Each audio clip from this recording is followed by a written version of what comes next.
Hello, welcome to the channel. My name is Carter Goblin, this is the Goblin Cave, and we are back with our continuation of our starter set series where we bring new players into a system they have never played before and teach them the basics and give them a little bit of experience of how the game works and a little bit of exploration through either beginner boxes, quick start rules, starter sets, jumpstart kits, etc. So this is the Haunting. This is the Call of Cthulhu's go-to quick start rules, which has actually been through several editions over the years. We're using the 7th edition version. We're using the Roll20 versions also that's been brought out recently to promote Call of Cthulhu and to get people in the door and to give them a different experience in role playing. A shout out to Syrinscape because that's the audio that we're using. If you really want to see how much audio can affect the game, watch this episode right to the end. And if you're watching on YouTube, watch it to the end and click like, click subscribe and all the other bits and pieces, because this is going to be really fun for me, because my job today is to scare our players. So let's go meet our players and let's go unmute them. So hello everybody. Hi. So we have Alec back from last week from Fralgal Games, which I have not put into the credits again, or I may have put into the credits and may have changed, I can't remember. We don't have our 4th player. We are supposed to have Cody come in today. In pre-show he dropped out and disappeared and haven't been able to contact, so I don't know what's going on. But we're just going to go ahead and keep going. So would everyone like to introduce themselves? We'll start with Alec, because you were here last week. You had a little bit of an idea of what to say, who you are, the character you're playing, and etc. Sure. I'm Alec, also Fail Girl Games. I'll be playing Jesse Williams. I am from the US. I'm glad to be here. Awesome. We don't have to say the location of where we are. Generally speaking, everyone in this channel is from the US, except for one exception today. You're here by the voice. Kat, would you like to introduce yourself? Sure. Hi, guys. My name's Kat. I am Say Caitlin on all the social media sites you could possibly think of. I am playing Louise Russo. I'm got a little more muscle than I maybe do smarts, but that ain't gonna stop me from hopefully wrestling down some evil. Or just getting my butt kicked. It's one or the other. I think I pointed out that Call of Cthulhu is not really a game of wrestling evil. It's a game of surviving. Maybe I'll survive some evil, even better. Yeah. So the idea, the concepts that always came from me, how it was always explained to me in Call of Cthulhu, is that in Call of Cthulhu you usually only have 2 options. You either go insane or you die. And not always in that order. There is the rare option of succeeding, but that's always succeeding and dying, succeeding and ending up in prison for the rest of your life, succeeding and ending up in a lunatic asylum for the rest of your life, or just surviving and failing and watching the world burn. So they're the other options, but they're rare. It is possible, but as I said at the start, it is my job today to scare you and to spook you and have fun. That's my version of fun.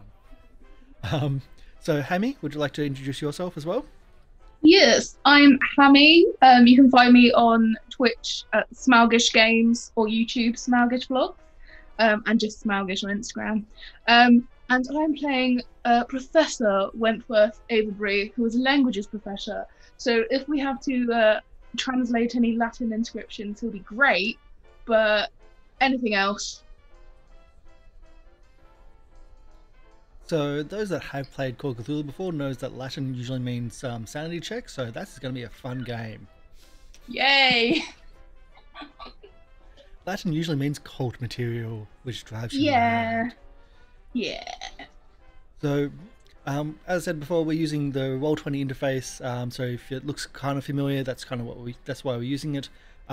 This is a pre-built game in Roll20. It's really easily accessible. It has the quick start rules in it, which is 5-10 minutes of going through, really easy to pick up, really simple. It's a D100 system, and yeah, it's just really good. So before we start though, we do add to that system. The system of Call of Cthulhu has a luck based system. So you usually start a long running campaign with maybe like 60-70 luck, and you spend that luck as we go. This is a one shot, so we're not going to have that much luck. So at the start of this game, now I'm going to get everybody to roll 3d6. So you can go to the left corner, and with the drop down, with the menu on the left, and you can roll 3d6 from there as an easy way. Feeling lucky. Grand. Oh wow. Oh, I was a little lucky. No. 10 and 12 of 3d6, that's not really that great. No.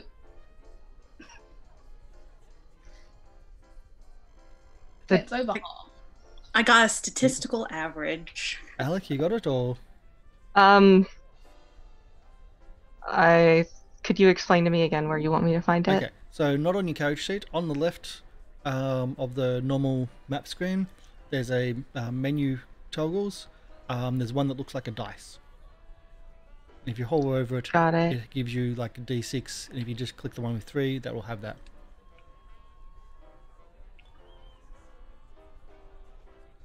So you got it? There we go. So we got 13, 10 and 12. That's really hard. So can you all add that to your... That's really bad. That to your luck dice, as in change the luck to that in your character sheet. Alrighty. So while they're doing that, I'll explain that our donation system here as well is a little bit slightly different from normal. If you donate $1 or per 100 bits that you donate, you can donate a D4. So I'm just trying to read it here. So D4 goes to everybody for their luck. If you do a hashtag of one specific person, they get double the amount of luck from that donation. Catch is every time you donate, it goes up in value. So it goes D4, D6, D10, D12. But if it goes over D12, they all get to lose 1 D10 sanity. We're too lucky. Because, well, there's got to be a balance in nature. And if you get too lucky, there's ramifications. And the luck will eventually run out. So that's kind of how we run the donation system here. And the donations help fund the channel. It helps put on shows like this, pay for art assets, and buy source material, etc. So that's kind of how it works. And now we've got everyone's got their luck in, hopefully, onto their character sheets. Yep. Okay, fantastic. So we're going to start the scenario. And we've still got probably the same audio. We've got a car starting right behind me. So you're all... so we start the scenario in 1920s Boston. You are all essentially hired to investigate a house. Wentworth Atherby, an old friend, and Mr. Knott, that's probably an old student, has approached you to ask you to examine an old house in central Boston. It's known as the Corbett House, apparently. The former tenants, the Macario family, have been involved in a tragedy, and the owner, the new owner that is, wishes to understand the mysterious happenings in the house to set matters straight. Mr. Knott has been unable to rent the house since the tragedy and hopes that you can clear up things and restore its good name. He'll reimburse you for your time and trouble and gives you the keys and a $25 cash advance. You then, because your elderly age and whatnot, has then essentially enlisted some of your students to extra course credit, because that's how things work apparently. So you can share that 25 gold, or sorry, $25. Why am I saying gold? I'm so used to role-playing games which are in fantasy settings. Real world, $25 in 1920s is quite a bit. You can share that around as you wish. But knowing your jobs, you will want to conduct research before you head to the house. You could check out the old articles in the newspaper, in the Boston Globe. You You could head to the central library or go to the Hall of Records. The choice is yours. And you have a handout. So this is a game of taking notes and investigation. So you don't just have your character sheets, you also have access to essentially a notepad, which I've also I've given you a notes journal as well. So there's your handout. You've been asked, you know the location, you've got the keys, but as I said, it might be better to see what's going on first before going to the house. So where would you like to go? You can split up, or you can stay together. Well, I would suggest that we start off by doing a little bit of background research, ladies, if you will, and then I guess once we know a little bit more about the situation, we can go from there. You just broke up right at the wrong stage then. Once we learn more, we can go from there. Okay. Well, Professor, I've been monkeying around a little bit. I think I could probably get something from the Hall of Records. I know some people that work down there. Might be able to sweet talk them into giving me a little something. Well, you'd be more successful at that than me, my dear, I'm sure. I don't mind the Hall of Records or the library. Those are both places that I'm comfortable going. Well, why don't you go to the Hall of Records and us two will go to the library, and whichever one of us finds gold first, we'll go and see the other one. All right, Professor, I'll see you there. Or later. Okay, so we'll start at the library then. Now, how this works is the library is a worthy institution that with several interesting items tucked away, of course. For each half day spent of research at the library, you need to make a library use roll. Again, that's a check D100. You roll equal to or under your skill. If there's failed, there's no need to push the roll because there's not really a urgent need here. It's just a time-based thing. If you fail, it's just going to take you more time. So for those people that went to the library, can I have a library use, please? Of course.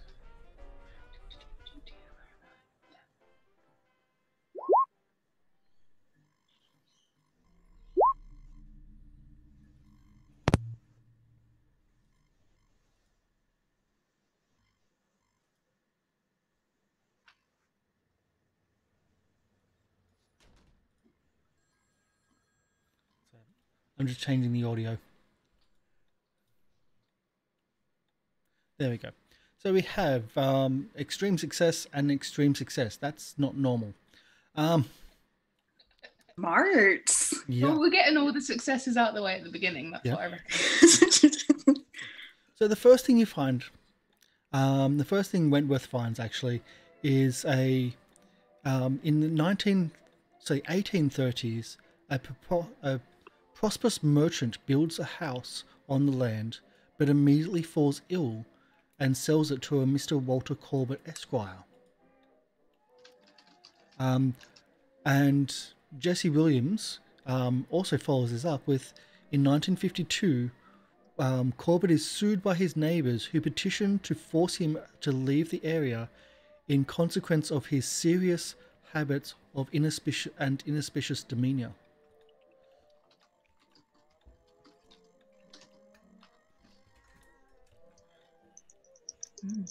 So there's two handouts there.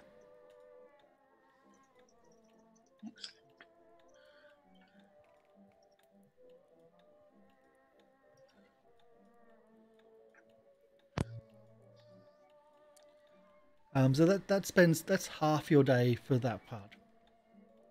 We'll head to, so just move that aside, and we'll head to the Hall of Records instead. To our next person. So the Hall of Records is again going to be a library use. The Hall of Records is a different institution, has some different bits and pieces, and different stores of information. Would you like to do a library use in the Hall of Records, please? I will give you that library roll. Oh man, see, this is the bad part. Not very smart, guys. So we're gonna. So, how? Well, would you like to try a different approach then? Can I? You need to tell me how, though. When I go in, I'd like to go in and start greasing some palms, letting people know that look here, I'm here to review some of these records that y'all have about this Corbett house. I know that some of these things are kept under lock and key, but if you take $1 and turn the other way, I think, and give them a wink, I think you'll see that it'll be good for you, my friend.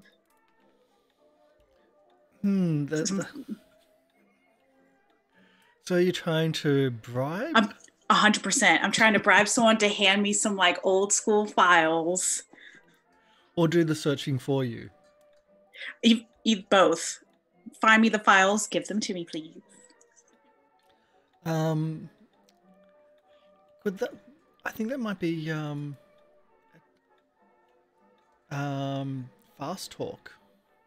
All right, I'm better at that. Yeah, I think I'm thinking that's fast talk for the bribe and the con and the. Ooh. You're better at that. Only a 25 is still better than what you had. Oh my god. Yeah, Look, my daddy taught me one thing alone. He taught me the hard work of being able to fix a thing with your own 2 hands, how to stiff arm someone, and how to make your way through the world. Okay. Would you like to push this roll? Yeah, I think I'm gonna have to. But how? Seeing that this fails, I am technically a flapper. I probably would know, be like, I could get you into a party if you do me this solid later on, since we're in a dry spell, so to speak. So that would probably be so what options have we got here? That'll be a charm if you're trying to go for that side of things, to try to persuade that way, maybe. Persuade or charm, whichever one you'd like. But there are always consequences of pushing a roll. Yeah, there are. We will go with persuade. It's slightly better than charm. It's also not the greatest. Really low, I'm guessing. Yeah, it's not good. Oh, success!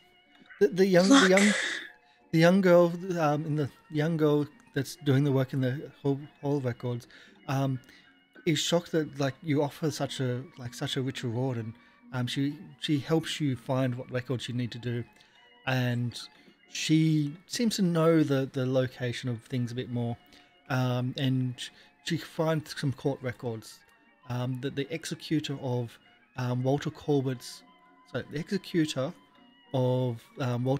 will was Reverend Michael Thomas, a pastor of the Chapel of Contemplation and the Church of Our Lord, Granter of Secrets. The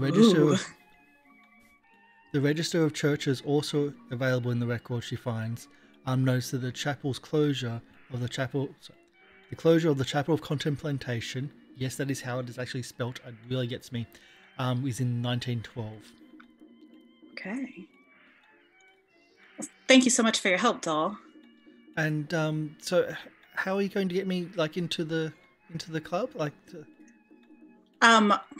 All you have to do is you go up to, and I was like mention a doorway, and I go, the secret password is it'll just be some random password. Just total BS. 100%. Secret password, gin and tonic. Wink. And the wink's included. You need to wink. The wink. The wink, yes. The wink. If you don't wink, they won't know. Okay. Is it one eye? Is it the other way? If you wink, that's too much. They'll know you're they'll know you're a cop and they'll beat it. So the one. Just the one eye, but it doesn't matter which one. The left. The left. The left. And chat's telling me to roll for bullshit, but I don't think that's a skill. No, thank goodness. It's not a skill that I can remember. Pretty sure. But I have used the BS roll before in other systems. So you get a little bit of information that the executor of Walter Corbett's will was a Reverend Michael Thomas, and a the religion that he was the reverend of, and the fact that the church was also closed in 1912. Mhm. If I bring, it says that the register is also available. If I bring the professor or ooh, I forgot your character's name. Oh no, Alex. But Jesse. Jesse, that's what it is.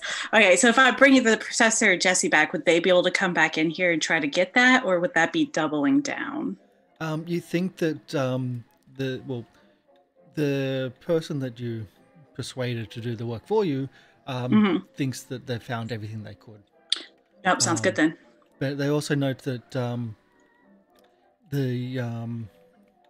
there's nothing else there. Sounds good.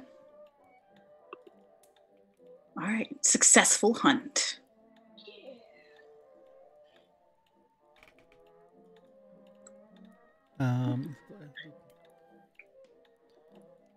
Unless you want to look into the chapel, of course. I don't think my character would be able to.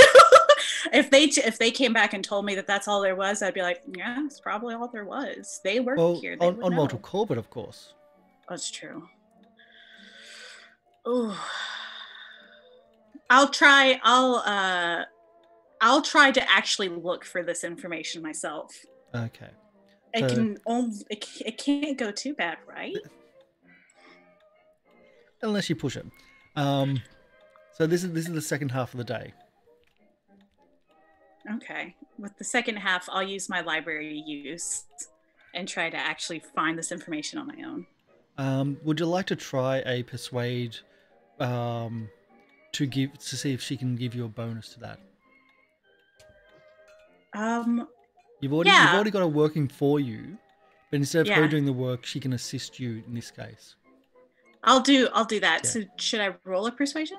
So a persuade or fast talk or any of the socials to try to get her to help for more information, and if she doesn't, she gets called away. I'll try to fast talk her into it. I'll be like, oh, what's this one over here about a church? Have you ever heard about this church?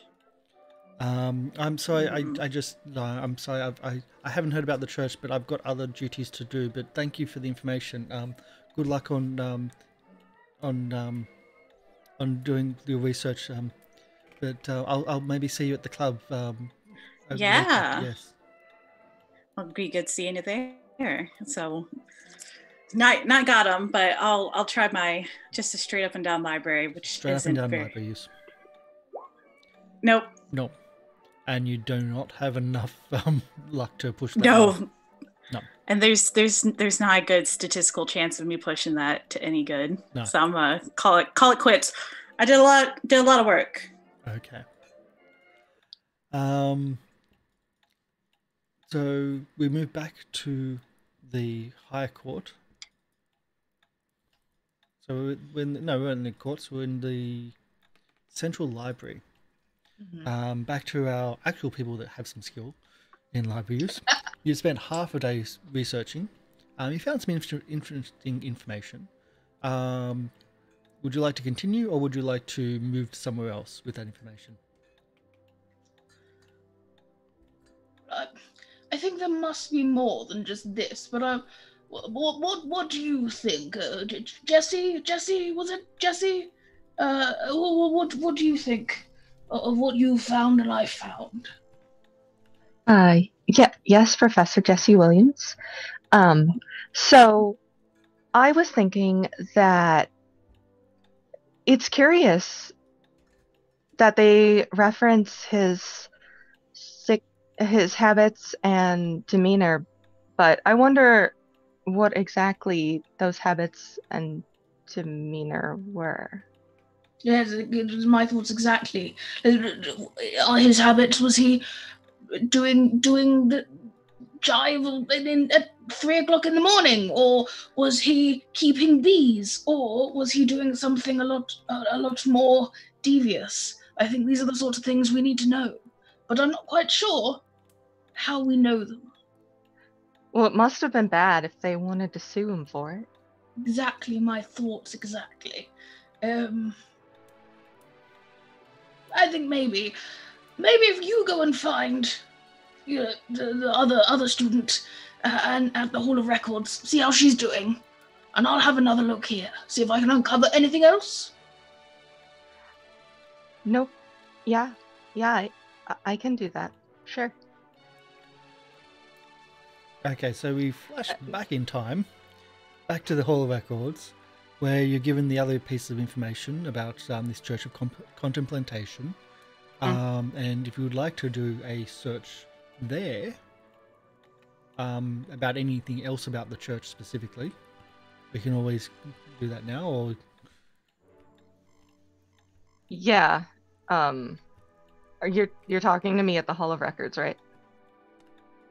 so if you go to the Hall of Records, then we go back in time half a day to where, well, because we've already done like the second part of the day at Hall of Records. But if you want to go back there, we're still at the halfway through the day, and you meet up with. Sorry, now I'm trying to figure out names. Louise. Yeah, I'm trying to like find where the name is. Yep, and I've just noticed my place wrong. I've got to fix something. You see Louise sitting outside smoking a cigarette, going, all the section's really bumming me down. And I see you and I go, oh, puts it out. Oh, it's so nice to see you, Jesse. I didn't expect the professor to send you to me. I did some searching, found some goods, but I couldn't find anything so far on this Church of Contemplation. If you want to, I suggest you give it a go. I'll keep on with my research methods. Church of Contemplation? And Jesse is going to like look at the papers you found. Yeah.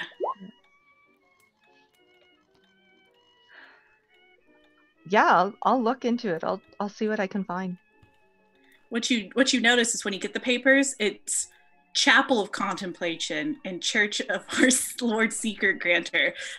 She didn't even get that right, so she's really just spot on, getting you just right on it. Absolutely, student. She needs that extra credit. If it wasn't prohibition, you would say that it's too early in the day to drink, but it's prohibition, so she shouldn't even be drinking. Right? You see like what might be a flask?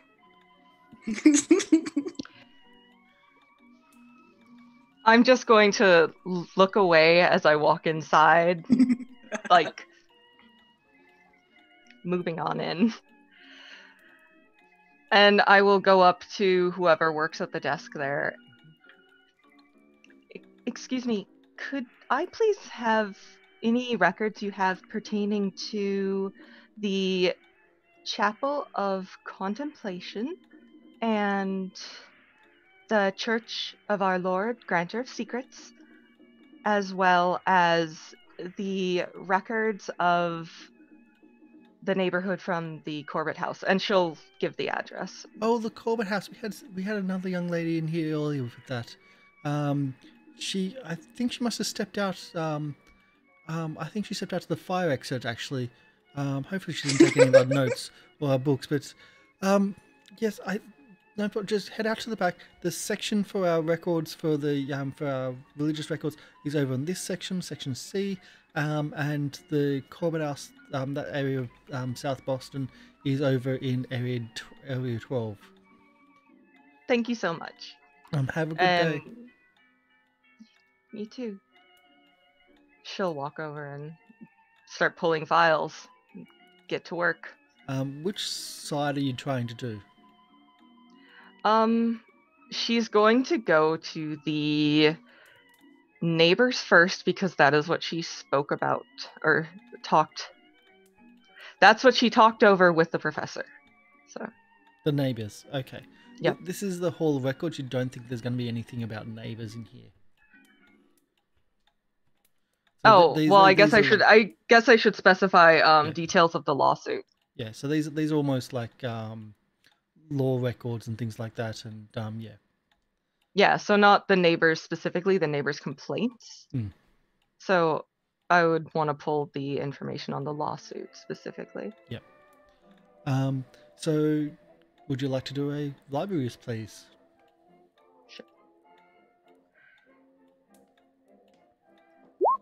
Oof. Someone has skill compared to, yeah. All good.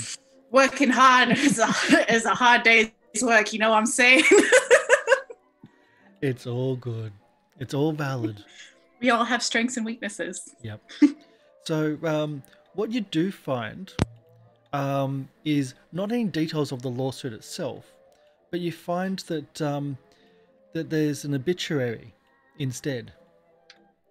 So there's an obituary in 1866 that states that there's another lawsuit being waged against Corbett from being buried in the basement provided by his will, and it's the same signatures, the same people's names from the first lawsuit, the same community leaders are also listed on the second one. So evidently he's won the first lawsuit in 1952 at some point, because he still lived until 1966 in the same residence.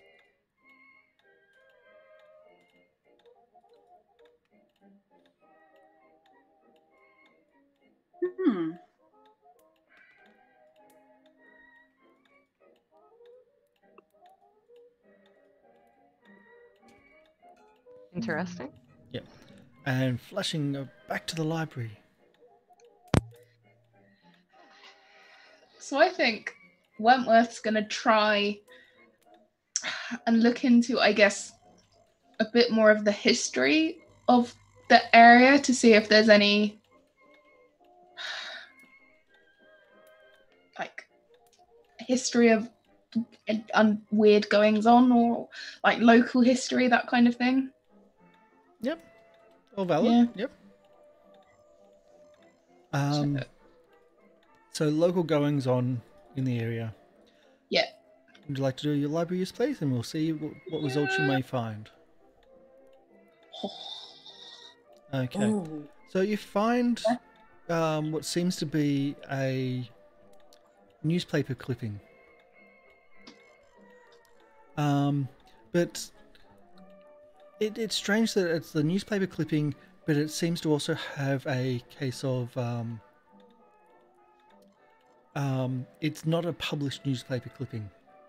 It seems to be like an article which never made it to the front, like never made it to a paper, but it was in it's referenced about this was going on. I.e., this could have been picked up elsewhere, but we're using it here because of why not. So in 1818, a story that was never published states that in 1880, a family of French immigrants moved into the house, but fled after a series of violent accidents left the parents dead and 3 children crippled. The house stood vacant. In 1909, another family moved in and immediately fell prey to illness. In 1914, the oldest brother went mad, killed himself with a kitchen knife. The heartbroken family moved out. In 1918, a third family, the Macarios, rented the house but left almost immediately after all became ill at the same time. Goodness me.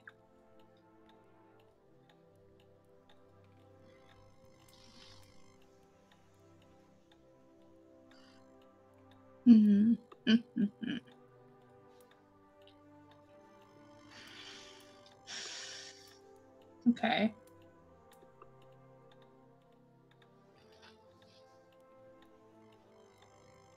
I think at this point Wentworth would get a little bit excited about that, and he'd think this would be something that he would be able to find out more at the records.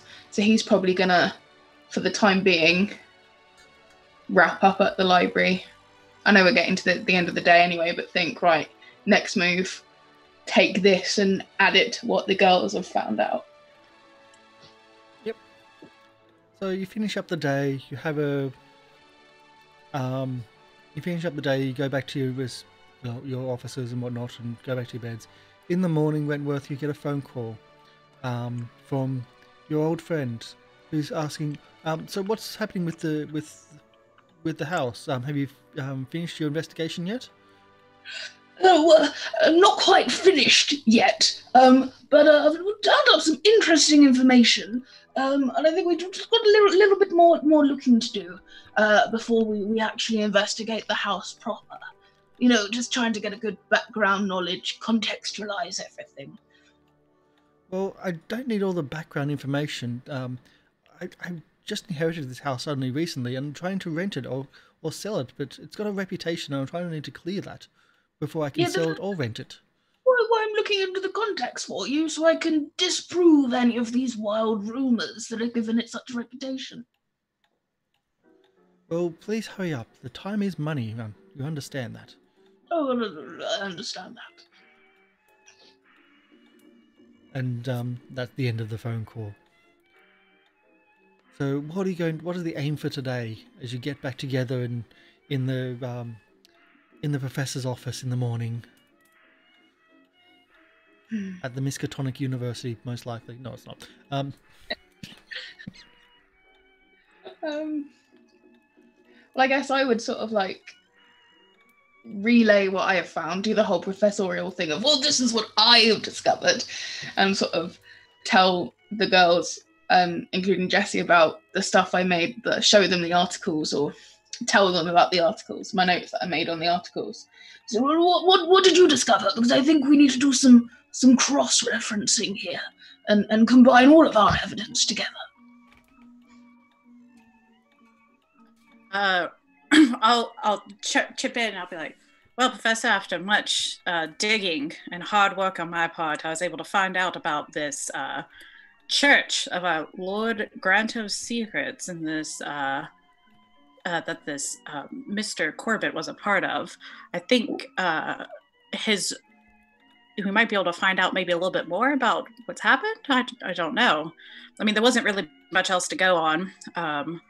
I know that the executor is the reverend of that church, so maybe if we know a bit more, we could go talk to him and be able to plead our case better.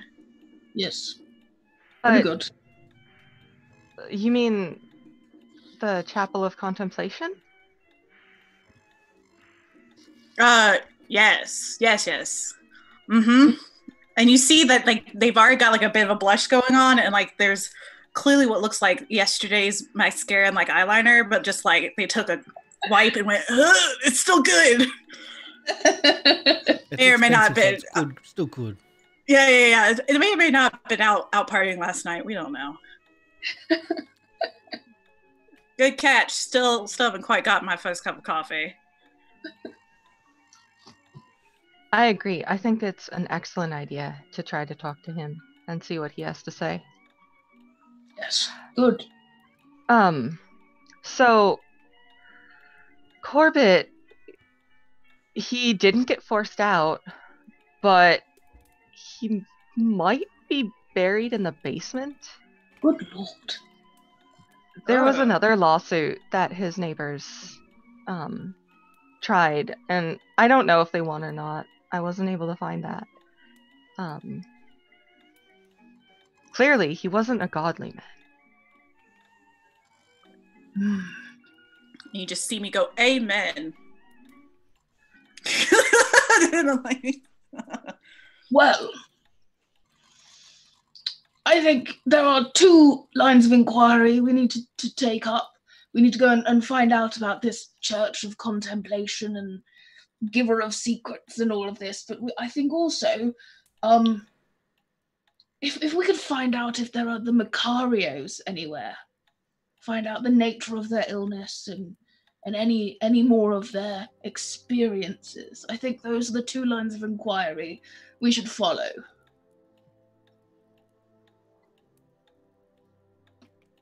Well, I would say I'm more of a people person than a book smarts kind of gal, so maybe putting me to hunt down either the Reverend or the family would probably be better. I'd happily talk to the Reverend. Okay, well... Then I could talk to the Macarios. And I'll head back to the Hall of Records and I guess see if I can find anything more about the Macarios, the illnesses. There was 3 places we could go and Boston research. Globe. I might actually head to the the newspaper, then I might head to there instead. See if I can find out any more about this story that I uncovered in the library. Mm-hmm. Okay. So we've got Boston Globe, and how are we going to try to find the Macarios, and how are we going to try to find the Reverend? I do the simple thing. I find a phone book, and I Don't just exist. Next go. No, they don't exist in the 1920s. Oh no. There are operators, right? There are operators. That's why I'll talk to an operator then, hoping that they have a phone line. Think of it this way: phone books don't exist these days, so we've come full circle. It's true. It's gone from new invention to obsolescence so fast. Actually, no. The phone books do exist. The American phone book, I also know, doesn't actually have all 100% correct. They actually have fake names in there, so people don't copy the thing and resell it, because they're putting in things which they've added themselves for copyright reasons. So they're putting fake names and numbers in there to say that this is ours. You learn something new about the Yeah. yellow. Yeah, you learn something new every day. There was a lawsuit. So yes. So you're going to try to go for an operator, and what about the Reverend? Mm-hmm. What about this Chapel of Contemplation? Well, first I would want to try to find where it was. There should be some records of the location, and then from there see if I can track down where the Reverend is now. Yep. Okay. So where are you trying to find the records, though? Be the most relevant spot. Probably the Hall of Records would have the records of the location. Okay. So we'll go to the Hall of Records first. The Hall of Records is again, you've been here before, and you start searching around. I won't even ask for a roll for you in this circumstance. You quickly find the location of where the chapel used to be. Yep. When I say used to be, it does state that the chapel was raided in 1912 and shut down. Raided Does it by say the police and shut reason? down. It does not say the reason, but it does say that it was raided by the police and shut down, and that's the end of it. There's no address or anything? There's an address of where it used to be, yes. Okay. But there's no further real details on kind of that type of thing. Let's go to the Boston Globe. Mm-hmm. I did have I'm going to try to find my Boston Globe setting up. No, of course I can't find it. I did have all these things all set up, but they're not really set up for me, because I don't know the sci-fi version very well. So we go into the Boston Globe. You're met at the reception by a young lady called with Daisy on her name tag. She's busy typing away, answering the phones. Says, "Oh, good morning to you. How can I help you?" Hello. My name is Professor Avery. I'm at the university. I have come across a rather interesting story, and I wonder if you could tell me more, or if the reporter is here, and I could speak to them to get some more information, for the university. So you're here to tell us a story, or you're here to have us tell you a story? That's not how we work. More information about a story for my research. You see, for the university. You want to go to the morgue? No. And I say about the story that I'm referring to, because I don't think I got the reporter's name. I don't think it would have been there. Oh, because it was unpublished. Yes. there's no name to it. There's no like Yeah. details of it. There's just the sketches, bits and pieces, and references to Yeah. things which never really were published. But And it that's looks what like looks like it was someone taking notes, and Yeah. those notes disappeared into a book, and that's what you found. Yeah, and that's what I sort of say, like that this was never in print, and I just wanted to know more. So you're looking to get access to the morgue. I can't grant you access. You'll need to actually speak to the editor in chief. Yes, good. I can make an appointment if that's what you're looking for. Well, yes, as long as it's very soon.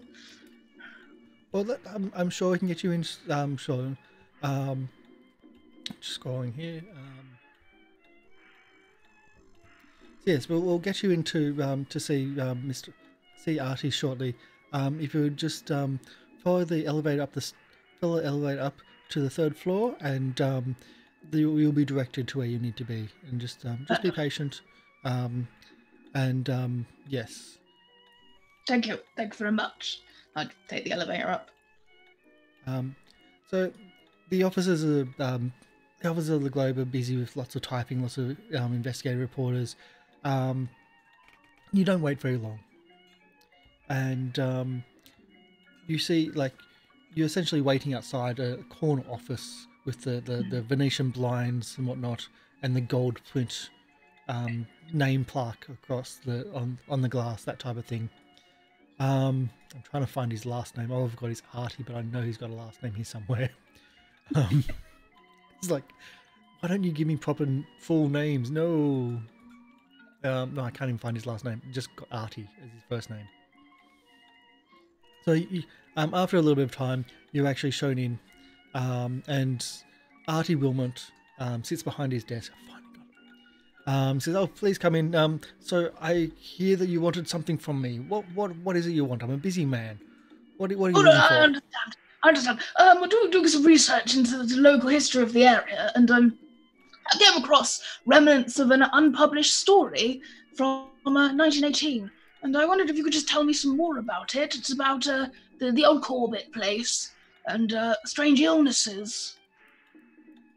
You come across one of our articles which wasn't published. How the heck did you get an article that wasn't published from this newspaper? It was in the library. I just came across a book. It was in the library. How the heck did... So this is why we don't let people into the morgue. Well, I don't have to go and see it. If you could tell me more, that would be plenty. I'm from the university, you see. And I'm the editor-in-chief of the Boston Globe. Yes, do you exactly. know how many articles that I have to revise and have to go through every single day? And you're going to ask me for a single article? I can imagine it's much the same as the amount of papers I have to grade every day. Yes, but I have a real job. I have people that rely on me, and I get paid proper stuff. Excuse me.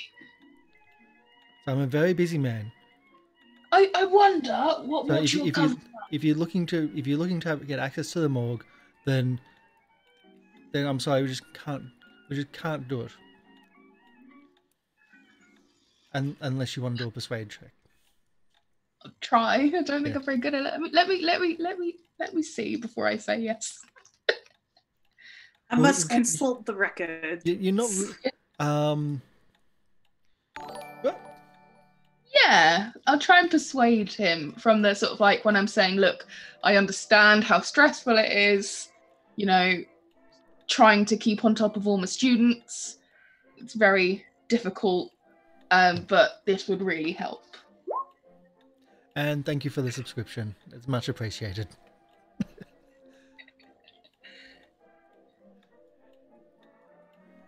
So also, have you done your roll? Okay, I didn't see that one. So the roll comes through and you pass, you succeed. You kind of get him, like, he said, look, I don't know how you got access to our information anyway. If you can find something down there, please return the article that you've got, because if it's our property, it's our property. You're not allowed to take anything from us, and it sounds like the article was a dead article anyway, and should belong to the morgue. And that's why they keep calling it the morgue. Yeah. Dead articles. and old clippings, etc. So head down the stairs. Go speak to Ruth, and she'll help you find something if that's what you're looking for. And you head down the elevator, then down the stairs to what is a really dark and very warm and almost dry heat room, where the boiler is in the corner, just radiating so much heat in here. There's no like the air itself is just oppressive, but the shelves are lined like just with boxes and clippings and bits, like just from the far as you can see into the dark room is just clippings and other bits and pieces. The lights flicker on and off, and you're greeted by an elderly lady called Ruth, and she says, "Oh, my name's Ruth Blake. We don't get many visitors here. This is a very lonely job. What can I help you with?" I can imagine it. I'm Professor Avery. I've just spoken to your editor-in-chief. I came across doing some research about local history of the area, and I came across details of an unpublished article from 1918 about the old Corbett House and illnesses, and I'm looking for some more information. Well, I don't know anything about a Corbett House, but all our records are kept in an addressed location. So if you can give me an address, then we can see if we can find any more information. Did I know the address? I do, don't I? Yes. Yeah, so I can't remember it, but Wentworth does. Yeah. I haven't given you a specific number and street name, Yeah. etc. It's just you have an address. We Yeah. don't need to go into that much detail. Yeah. And so you, she finds a folder which is empty. And she says, "Oh, this is quite strange. It seems we've got something here, but something was supposed to be in here. So it's listed, i.e. the article you've got." Well, thank you very much. I do appreciate it. I guess I would sort of give her the article, but me being me, I'd probably made notes on it anyway. So this probably should be in that folder. You'd copy it, yeah. Yeah. So we'll go to the operator. Yes, dear. How may I help you? No, it's a... Oh. Oh, it's true. All right. Hello there. I'm trying to get a hold of a family. If you could put me into contact with the Marcario family. Macario family? I'm sorry, we don't have any record of the Macario family. Oh, that can't be. They were here just 2 years ago. Well, perhaps they moved. Well, Do you know which? Do you know if they moved out of state or did they move to another place in the city? I think they stayed. Hotels or institutions don't actually have don't actually give the residents of that, so it could be one of those. Were they arrested? Okay. Were they in trouble? You know, these are all excellent questions. I was hoping it'd be a little bit easier than this. All right. Thank you so much for your time. I'm sorry I couldn't help you. Goodbye. All right. So, trying for the best, hoping for the best. I know, right? I was trying so hard. I know. And, I like to end on a disappointment. No, it's okay. What other approach would you like? They've already been to the library, but I don't think that they've been. I think if I'm trying to think, where could I find out more about these Macarios? I mean, the only other place I could think of would be the Hall of Records, because it would maybe have where they would be at if they moved. Like, they would have to record their address that they would move to. Like, they would have to put like that change of address information. That would be my only inkling. Unless I could visit a hospital since they all got sick at the same time. That'd have to be some sweet talking to get some hospital information.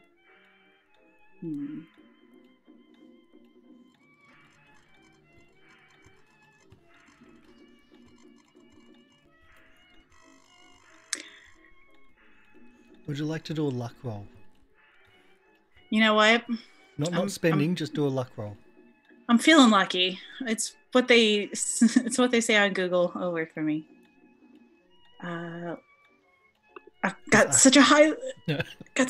Yeah. Shut the dark. I have dropped hints, which is why maybe, but no. You don't really understand. You don't. You're a bit stumped. Unfortunately, this is right in character. Although you did say hospital. Could I try the hospital? I mean, you can try going to hospital and asking around. Yeah. But it has been 2 years. It's true. Because do the hospital records end up in the Hall of Records? No. I would. Not everything ends up in the Hall of Records. Perfect. Then I try a hospital. That's what my character would do. So the local hospital is a quaint little old building, a little bit out of town, out of the central part of town, but the town of Belston's built, expanded past it, and the candy stripers. Is that right? Candy stripers. Yeah. You can try to help you out. What can I help you with? Are you looking for a family here, or are you sick? Can we help you? I'm not sick. I'm actually here as part of a investigation. Oh, this is a bit not normal.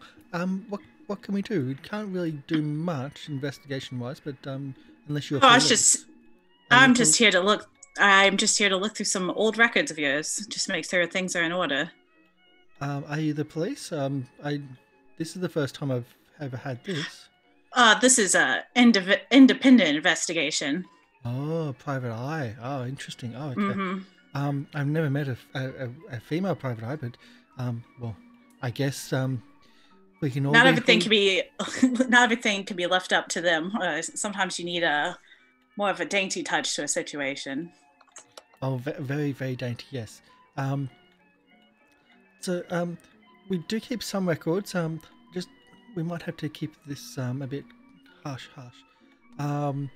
My lips are sealed. How long are we looking for? Like a specific person, or?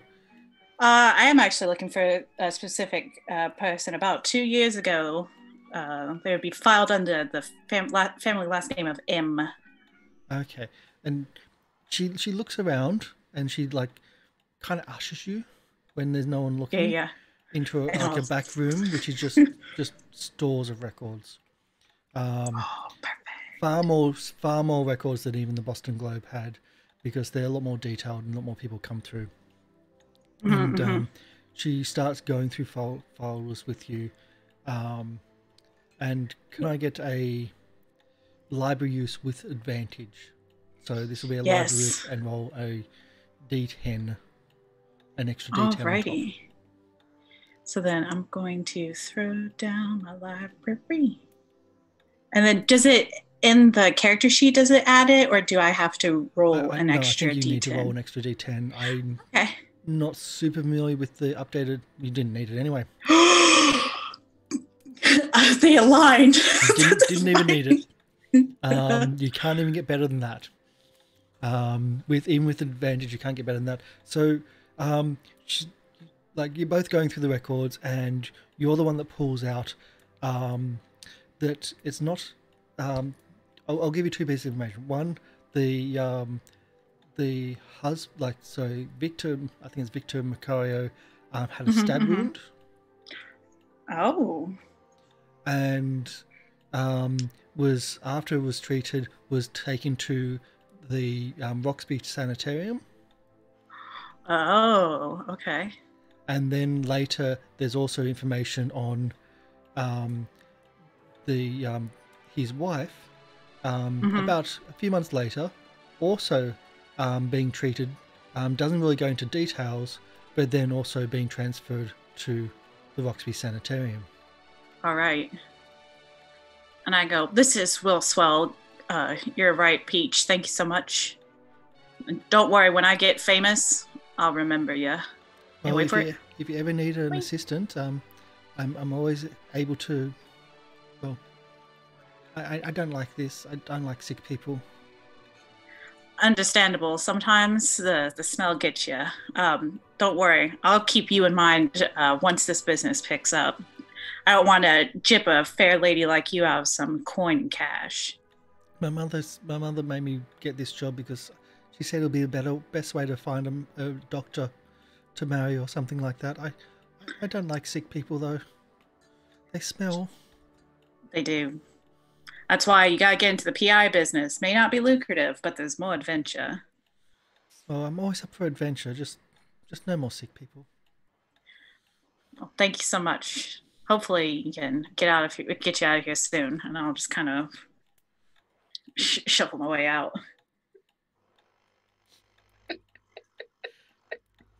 Wow, that's a weird one.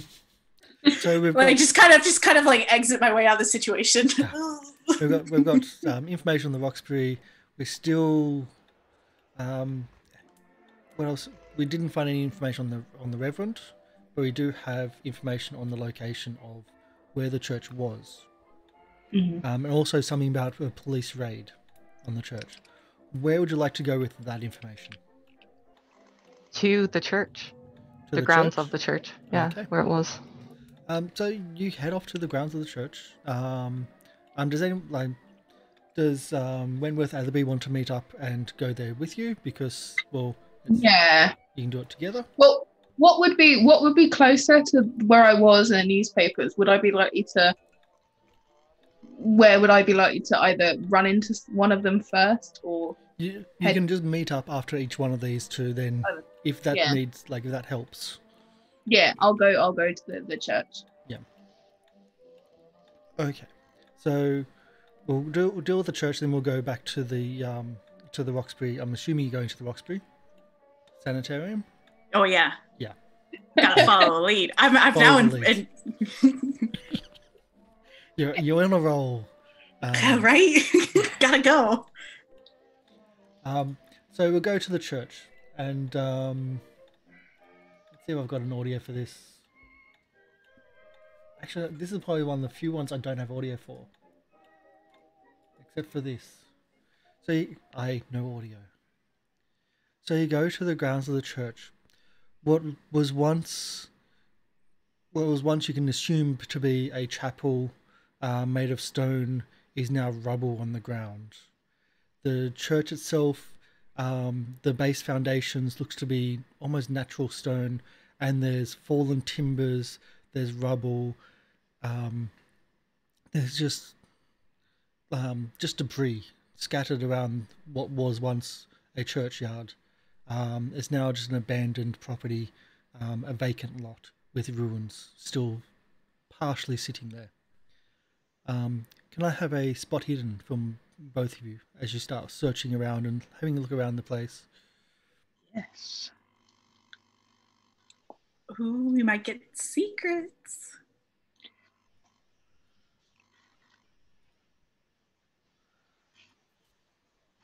Okay, so a 40 out of 50 and a fail. I'm just going to try to find the... There you go, location 8. I didn't actually... There we go, I do have it. So as you're searching around and you the church itself is actually located on a crooked end of a crooked street. The ruins are weathered and overgrown, with greenery and grey stone rubble seem to be more like natural stone than former walls and foundation. As you pass a slumping wall bearing a white painted symbol, freshly swabbed. The symbols of 3 Ys, but the ends of the Ys are almost attached in a triangle fashion, and in the center of the Ys looks to be almost an oval shape. And I'll give you a handout.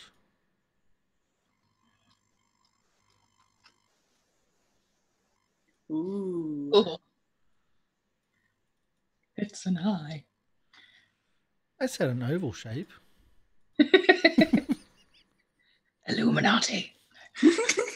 But the strange thing is it seems to be recently painted on just like Yeah. part of the stone wall as you're walking past and you're searching. So as you investigate and look further, so how are you investigating? How are you looking around the place? What are you doing on the site? See, it's been 8 years. So for me, I would be just walking around and looking for anything that stands out. And what is the surrounding area around this church? Was it at the end of a road, you said? An end of a yes, an end of a crooked, dingy street is the specific. Okay, so So there's an no other abandoned road. houses or Yeah. anything. Okay, yeah. All right, then I guess at that point it's time to start moving stones a bit, looking around a little. I mean, no heavy lifting, obviously, but maybe there's something to be found. Yep. Okay. So as you start looking around heavy lifting, what is the Wentworth Atherby doing? Is it all completely like raised to the ground, or are there any like walls and little bits of structure left? Think of an old castle where there's pretty much Yeah. nothing left but the base foundations and like with rubble on top of it and like just like maybe waist high to maybe that type of wall left over every now and then, but mostly fallen over. He's probably trying to like trace the foundations to get a feel of the shape of the church, and then assuming it's set out like a normal church would be, he's probably going to be looking around like what he would assume would be the altar area to see if he can find any like inscriptions or anything hidden in the rubble, a bit like what Jesse's doing. Okay. With his monocle like a magnifying glass. Okay, so we'll need a religious roll for you. Or if it's not religion, I think it's a cult, because religion is just classed all as a cult, because it all depends on which religion you are. Depends on if you class something else as a cultish. Oh no. Sorry, Alec, what were you doing? You're searching, you're lifting and going through the rubble itself. Yeah, I'm just kind of going through the rubble because to be clear, there's no attached graveyard or anything here. No, right? No, there's no attached graveyard. So as you're lifting through, so you're going through your wizard's roll, you can't really figure if it's like the shape of a normal church or if you're not, so you can't really find where the altar is. I will say this, Wentworth, as you go back to, like, you're tracing around and you go back to that area where that symbol was painted, you start getting almost like you feel tingles as you get close. If you go back closer to where that symbol was painted on the wall, and as you get closer to it and you're tracing, you start getting a headache, and then as you keep on walking, the tingles and the headache starts to dissipate as you leave and continue on your tracing. Okay. But let's go back to the other side of things. So as you're going through that, and you're just noticing this happening, you're walking away, and that's going on, and ASMR Cthulhu edition. I don't know about that. But we'll just wait till we get to the second part of this when we start really ramping up the Syrinscape audio. So as you're lifting up things and trying to look under rubble and trying to explore, see if there's anything hidden underneath, can I get a luck roll, please? Sure. From Alec. You're feeling lucky. Holy crap. She's the luckiest. So God is on my side. the problem is that only gives you the chance to make a jump roll. Okay. as the floor underneath you falls, the ground underneath you, which you're stepping on and lifting things, you thought it was like the floorboards and it was nice and solid, but it falls, it collapses as what you've just lifted then just unsettles it and unsupports something else, and everything just drops. Can you do a jump roll to jump out to safety? Let's hope.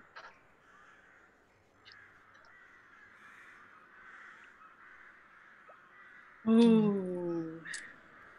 As the fall collapses and you slip down into a dark room, the shadows still play from above. You can still see a little bits and pieces. You can't see everything, but you can see bits and pieces in here. Your eyes slowly adjust. Wentworth, you hear this big crash as you hear the rubble just move around and shift from the other side of the site. You run across to see a hole in the foundations, and you can just see your student, I should say, not your friend, but your student, on the ground with a blood coming out of their leg as you've taken 2 points of damage from the fall. Ooh. From the rubble. Good lord, good lord. Now, normally in hero-based role-playing games, 2 points of damage is nothing. When you've only got 10 hit points, or maybe 12, I think 13 is the highest, 2 is a lot. And that was a D6. So that could have been much worse. So I'll take that off. Jesse, you've now got 11 hit points left. Good lord, are you okay? I cut my leg, but I think I'll be okay. Can I put weight on it? I mean, I'm assuming I can. You can put weight on it. It's painful, but you're going to be okay. Yeah. What happened? The floor gave out. Can you see anything? As your eyes are starting to adjust to the darkness from below, you can just start to make out that you're in a room that would have been a part of a complex of rooms in the basement. What looks to be what would have been a door has rubble collapsing and blocking it. Further into the darkness in the room, you can see a cupboard. And that's the only thing. There's a cupboard and there's a bed in the room.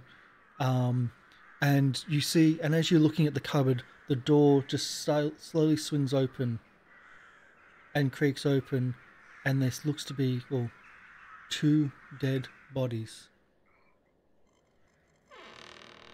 How big is this cupboard? Enough to hold 2 dead bodies.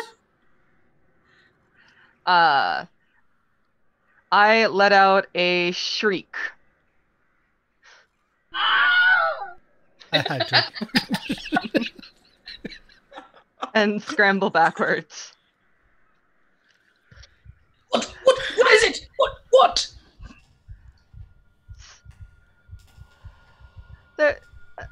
Somebody's down here, but they're not moving. How old do they look? Like, So decayed or? they look like they've been here for a few years, maybe 8 years. They are. It looks to be a male and a female. You can only kind of figure that, like, it's kind of like they're certainly been here for a while. They're dressed in silken robes, and it looks like they've maybe been hiding. They may have hid during the raid, and when the building collapsed, it fell down and blocked them, and and something happened. I think they've been here a while, Professor. Are they okay? No, they're very dead. Good grief. Well,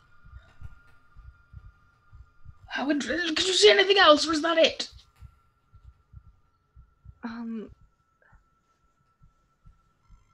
Well, I think there were other rooms down. We've just lost your audio. Yeah.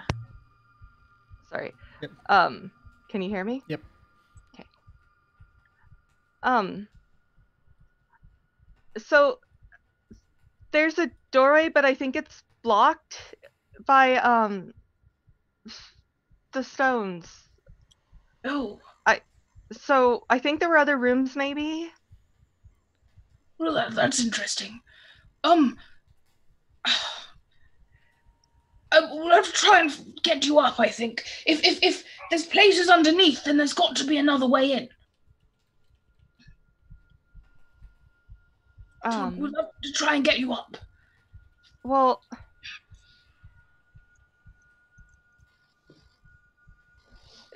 I don't know. Maybe a ladder. If someone could bring a ladder, I could probably climb that. I'll see if I can find anybody. I guess. Meanwhile, as your help goes away and you're still in this dark room, you feel like you're not going to get out through the door. It's just collapsing rubble. And your cursory glances from above. There was no stairs. There was no nothing to go downstairs. Something like the room is fairly bare, but would you like to search the cabinet? It would mean going closer to the bodies. No. No. Nope. No, I'm waiting. Like, she's going to get help. I don't need to go limp over to the dead bodies. They need a proper burial is what they need. Can I get a spot hidden, please?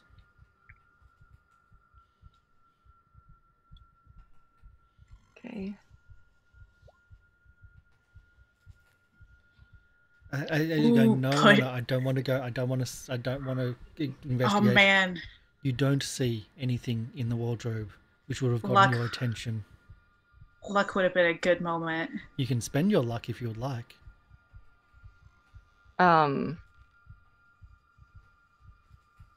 I don't see anything. Only 4. I don't. No, it's fine. It's fine. I don't need to see. That's I don't want to. I'm the I don't want to devil's look at advocate. them. Why would I want to look at dead bodies? In fact, it's probably best if I just stare at the ceiling, or I don't see a thing. I'm fine. Yup. I'm the person that's on your right shoulder going, push the roll. Just like making bad ideas. Spin the luck. Oh, we have a donation dice. We have a donation dice from Mr. Light Producer. That's everyone D4 of luck rolls. Like, everyone gets D4 luck. Wow, yay! Thank you. And thank you, MLP. Thank you for the redemption. I know you haven't been able to spend that on other shows because they're usually the shows you're in. One whole luck. One for Cat. Yeah. I'm a big spender. You don't have much. That's true. We didn't start with much. No. Hammy, you get an extra 2. Yeah. And Alec, would you like to spend, now that you've got 1 extra? To see what's in the darkness. Just out of sight. Just out of sight. Just 4 luck away. 4 luck. Oh, yep. Nope. Nope.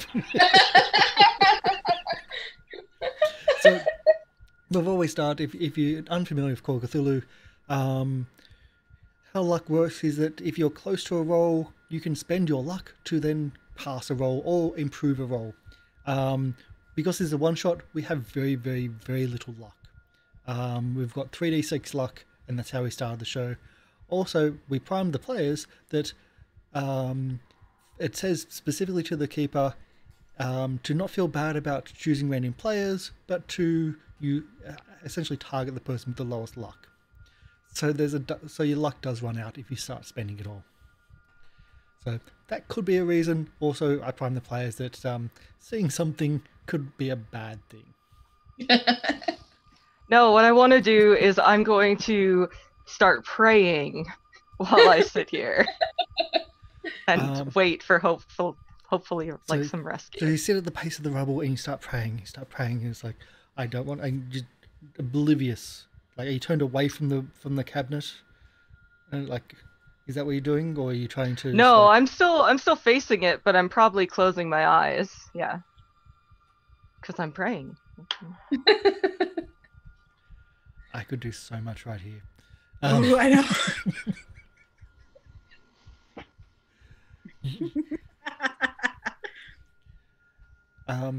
This is what I want to do. This is not what's happening though. So Wentworth, you return back to the scene and you see your student limp on the ground with a strange circles around. No, I'm just kidding. You return back. You haven't found anyone because you haven't found anyone in the back there, but you have been able to find a long branch that was fallen down, and you can. It's going to take a while because you're a very old man and not very big. Oh. But you're able to drag the branch, and with your 50 strength and 50 size, actually not that bad. And you drag the branch and start feeding it down the hole, and you are able to drag and help your student out of the hole. Oh, good. Did you see anything else down there?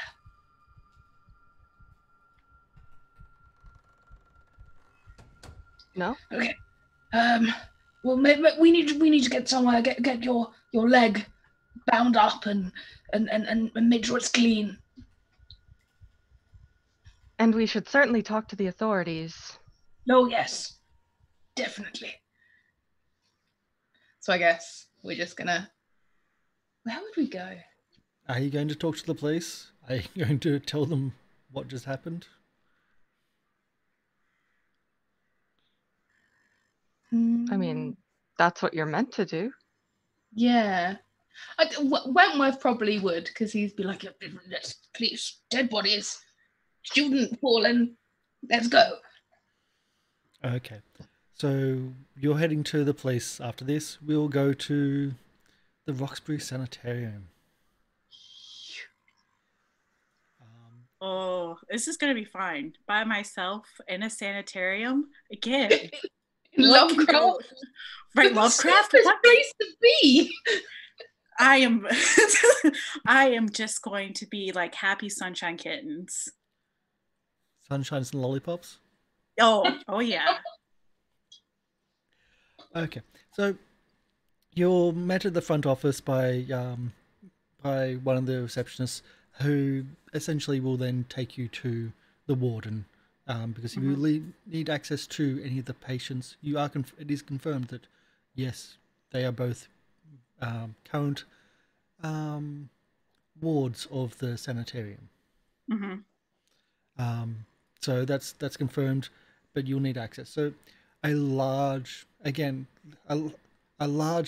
obese man with like that little tie, little necktie thing, a over the top hat, even though it's inside, sits behind a large desk. On the side of of his most prominent wall behind the desk is a massive cross and crucifix.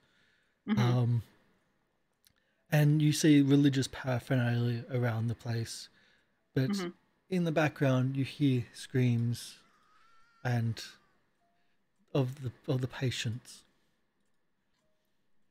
He says, "So, what can I do for you?" Hello there. My name is Luis. I'm here to visit some of the patients that are here. Family, friends?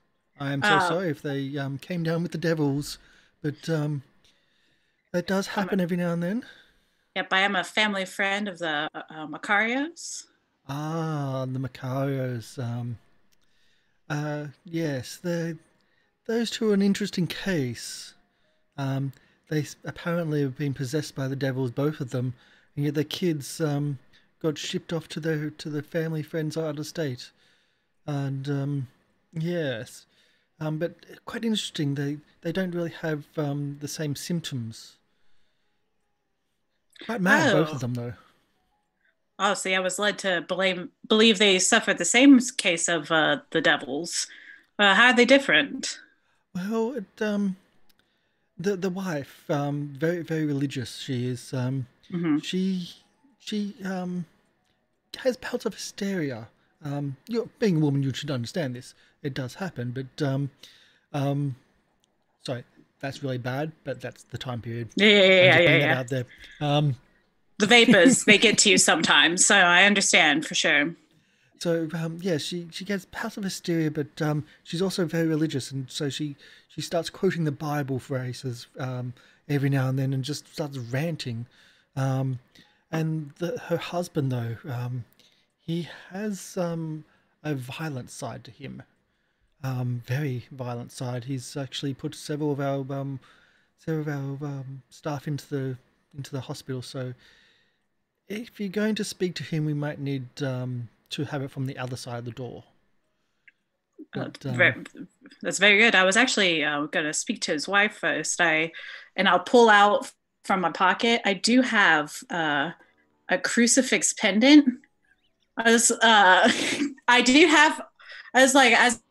Catholic goer myself, I'm here to help pray with her and hopefully get her to see some of the Lord's light and forgiveness. We have tried prayer with her before. You're more than welcome to try yourself. Just be careful. It does seem to ramp her up even more so. All right, good to know. Thank you so much. And he calls for an orderly to help escort you down to speak with. I'll try to get the full name, but of course I'm on the wrong section. Where's my Roxbury? Gabriella Marcello. Okay. So Gabriella's room is the old school padded white room. You see that she's actually written on the walls, and it's all religious verse.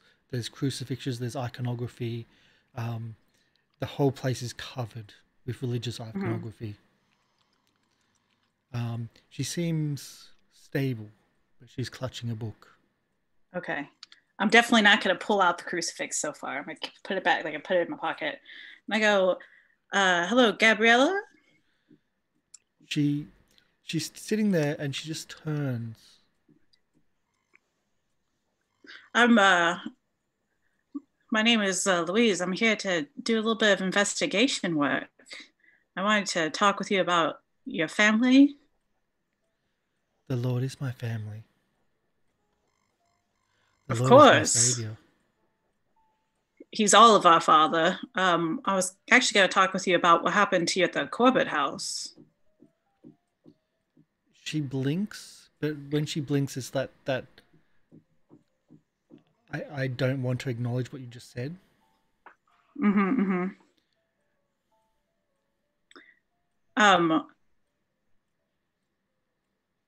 Do you happen to know anything about what happened to your husband before you or he were admitted here? The eyes. They stared at me. Okay. Wow, where were these eyes? I would wake up sometimes and it was leaning over me. When it was angry, it would throw dishes and other objects around the room. But it hated my husband most. Victorio was where it concentrated its anger. Okay. Did it ever speak to you? The devil doesn't have a voice. I didn't know if it left you a message. Where are your children right now? Children? What children? I thought you had a son. She seems to look through you as if trying to remember something she's forgotten. Ooh. Unfortunately, I don't think I actually know what the son's name is. The reports seem to be of children plural. Uh, But there was no, like, they don't mention names, just children. right. Did the eyes ever want anything to do with the children? Again, just going right through her. 60-yard stare. Dang it. Yep. Try to see if there's anything else I can get out of her.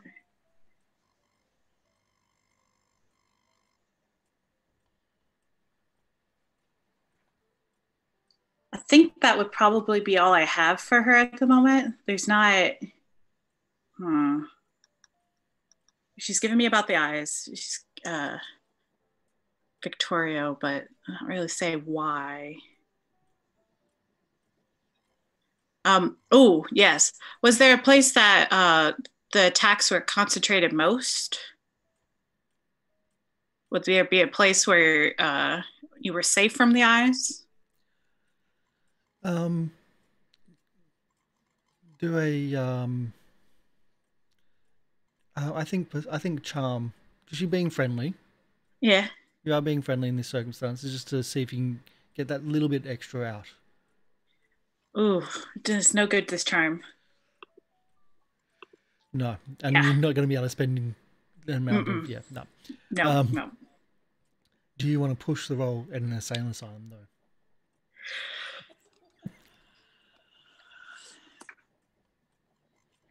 I'm trying to think. There is a guard that's standing at the door. But that said, I'll look to the guard and I'll be like, "Is she normally this?" I'll kind of give like that face of like. The unspoken reply is kind of maybe, like, fair enough. He seems to be more even kilter. Is there anything you'd like me to tell your husband? I'm going to go speak with him next. She looks deep into your eyes, but you feel like it's not you. And she just says, by his own weapon, the devil is worsened. And you look down, you look away from her eyes, and she sees she's opened to a Bible, and she's pointing to a passage in the Bible. I read it. It doesn't say that. Oh, what does it say? Anything but that. Huh. Okay. All right. I'll be sure to pass that along. And I'll leave the room. That's it. And I'll talk to the orderly real quick. I was like, has she ever talked about these eyes before? Is this something that you normally have? As he's closing the door, and he points back into the room and points to sections of the walls, and you can see what you didn't see before, but now that you've mentioned eyes, they look like demonic eyes in the room. Like, you wouldn't have noticed them without it being pointed out, but there's sections where there's areas where you could think of these are eyes looking at her. Okay. Amidst all the iconography and the bits and pieces and the symbolism. All right. And says, her and her husband, they're both loopy. She's more stable of the two. Well, I need to, if I'm trying to get some of this extra credit, I need to go and talk to the husband. Well, we'll see if he's having a good day, and if that's possible, then great. But let's have a look. And as you're walking through the asylum, you're hearing different sounds coming from the rooms. Yeah. Like people just are not in their right mind. And as you're starting to get closer to you led closer to to Victoria's room, and you can just see him at the door. As you approach, he's at the door looking out. Okay. And the orderly just takes you by the hand and just walks with you and just pushes you further, as if not today. Okay, fair enough. Oh, actually, as we pass by, I want to say that verse that she said. I didn't write it down fast enough. Unfortunately, I'm a slow typer. What To did you see say? if that. I'm not a fast typer. Oh no. See, by the was it by the devil's hand, his works get harder. Oh no, that's not it. Mm. Just like my character, beefy, not smart. So, Call of Cthulhu is a game of investigation and a game of taking Yes, notes and yeah, a game of remembering clues and bits and pieces. Um, yeah. but as I said, like as you pass, all you can see is the eyes and the face looking out from that little slit, and the Ollie just like no, let's keep going, and just moves forward, keeps as if you're not there to visit him at all, and you're just walking past. No, and I'd follow the orderly on that one. This place is making Luis jumpy, and in fact, you see them like touch their thigh, and only they would know. But that's where they have their switchblade holstered, and they're just like afraid. It's like just in case it goes, ready to throw down. Yep. It's really got her on edge. No problem. And so that's the Roxbury. Where are we going next with the police station, I believe? Yes. So we're heading later in the afternoon now, heading later in the afternoon with the police station. Would you all like to meet up for the police station? I think that'll put us everyone onto the same timeline, and you can also share the information about what's going on about the families. I've got a police station as well. Let's see what we can find here.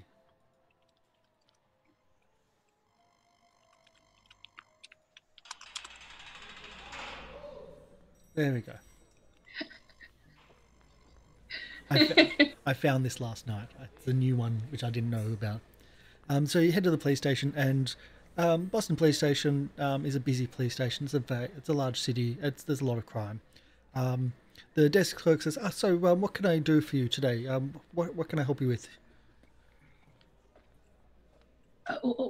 My student here, she discovered some bodies in the church. Bodies, you say? Yes. So you're here to report dead bodies. Yes. I think we're going to need to get you a detective to speak to. That's a bit above my recent dead bodies. We're talking homicide, or are you talking? Well, Kind of looks at Jessie. I mean, they're older, but I don't know how they died. Homicide, maybe. Okay. Let's see if we can. Just wait there. Yes.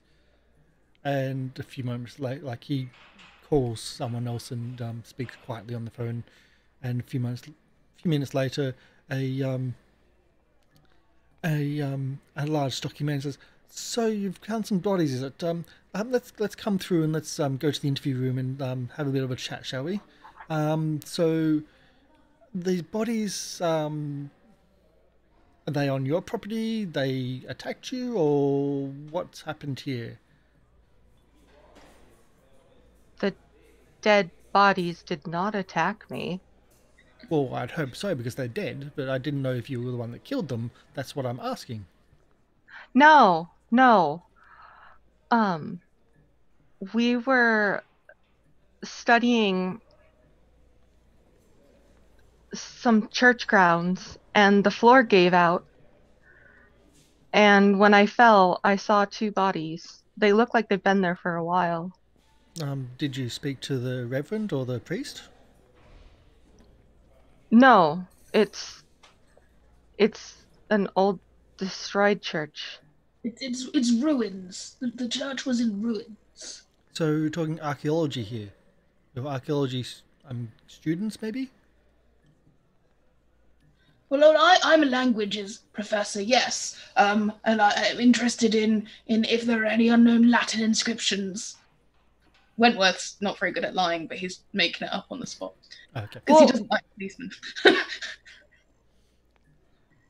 I was hoping to speak to the pastor of the church, the reverend, but when we got there, all there was just ruins.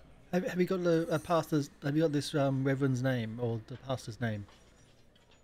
Maybe you can see. Maybe see there's something going on there. Which church is this anyway? This was The Chapel of Contemplation. I was looking for Reverend Michael Thomas. Can I get a psychology, please, from everybody? Ooh. Let's see. Interesting. Oh no! Also not my strong suit. Yeah, this is. I Not gonna mean, be I'm a anyone's strong suit. languages professor. Oh! Wow. So, Jesse. We'll do this totally opposite. I know we can't really do it totally opposite. We're going to ignore the critical failure. Because it is, I want to go forward in this one. Jesse, you notice that when you talk about the Church of Contemplation, you notice the tick, a facial tick, as if he recognizes the name. And especially when you say the pastor. So he recognizes something there, and there's a connection there that he knows. But he doesn't actually say anything about it. Mm-hmm. He actually says, "I don't recall anything. I don't recall a church of that name in the city. Perhaps it was long abandoned before the city became civilized. Especially having." I would pop in and I'd be like, no, this is a very recent church. It is about 1912. Again, Jesse sees that same twitch of 1912 with the church relation. Says, no, I don't recall anything on that. Have you got the address? And maybe we can send some officers to start investigating and call through and see if we can find these bodies that you report. So where did you find these individuals? In the church itself, or in the grounds? Where did you find these people? And how many people did you find? Is it one body, two body? You say bodies plural. 5, 6? Was it a massacre?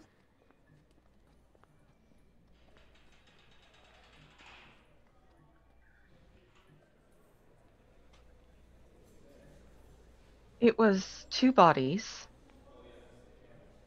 The church is located at, and I'm going to give the address because I don't actually have the address written down. Because we don't need to know specifics. Yep.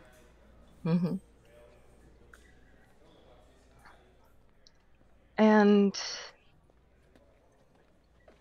that was it. Thankfully, the professor was able to get me out.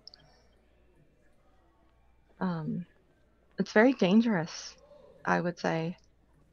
Yes, quite.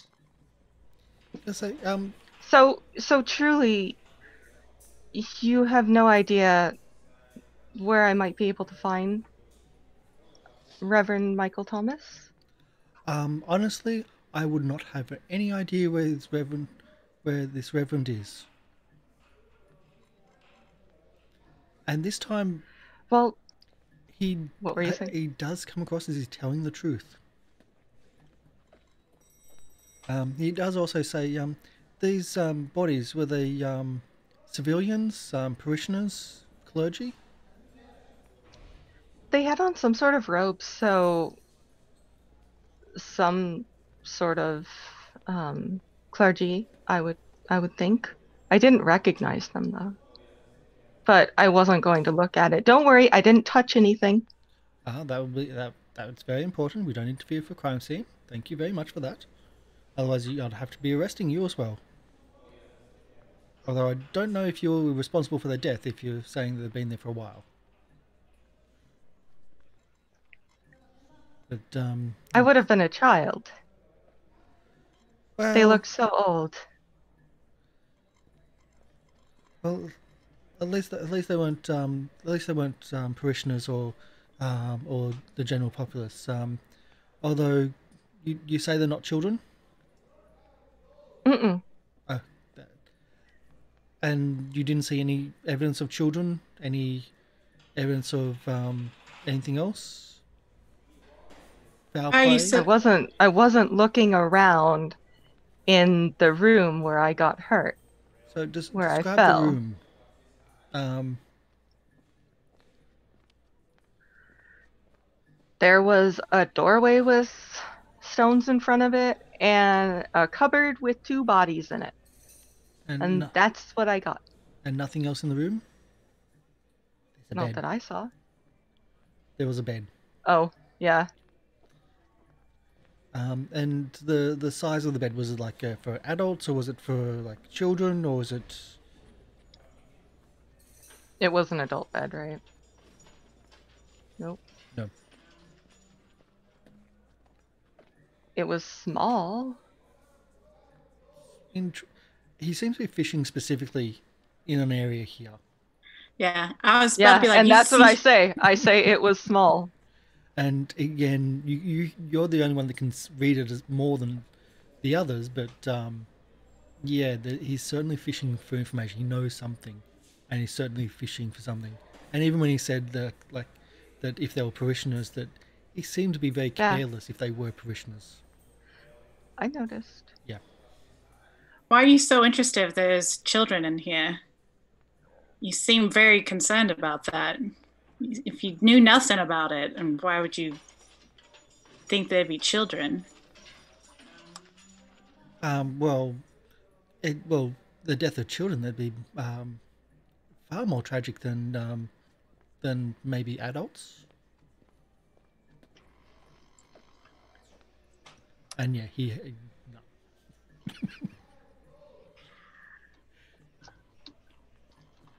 Does he have a tick when he says that, or? Oh, he's fine? obvious. He's just blatant that way that there's something going on that he knows. But if you want to get past that, you might have to try to find a way No, of you getting are- past it. You are right. It would truly be terrible. Well, don't worry. It's exactly the way it said, and as you know, a false witness shall not be unpunished, and he that speaketh lies shall perish. Oh, I wouldn't know I that. swear, I am telling the truth. I wouldn't know And I'm that pulling personally. out my Bible as I say this. Like, Throw down that Catholic guilt. Go, go. So is that threatening? Threaten with the Bible. no, if I was gonna do anything, it'd be persuasion, but Persuasion or religion? No, I think I'll allow threatening, persuasion, or religion from that role. From that, just then, pulling out the Bible and essentially threatening the damnation if he's lying, or persuasion that it's the Christian thing to do or the Catholic thing to do, or etc. I'll allow all three if you like to pick one of those. And I'm gonna go with persuasion. and I'll also with the psychology, I'll give you an advantage on this roll because you have seen through his lies all the way through. Okay. Can I help? Because by throwing in a good old Latin phrase, What Okay. phrase are you going to help with? I'm going to help by saying, acta deus numquam mortalia fallunt, my son. Mortal actions never deceive the gods. Ooh. And you just googled that, didn't you? No, but I've had 30 Latin phrases up on my document. I was like, I'm going to need them. Throw them in. I'm used to Google. Yeah. You can have two. You can have two advantages then. We got this. Come on. Which you didn't need. You are favored by the gods. Cthulhu loves you. That's just truth, the god. The one. Yogg of Thoth is your best friend.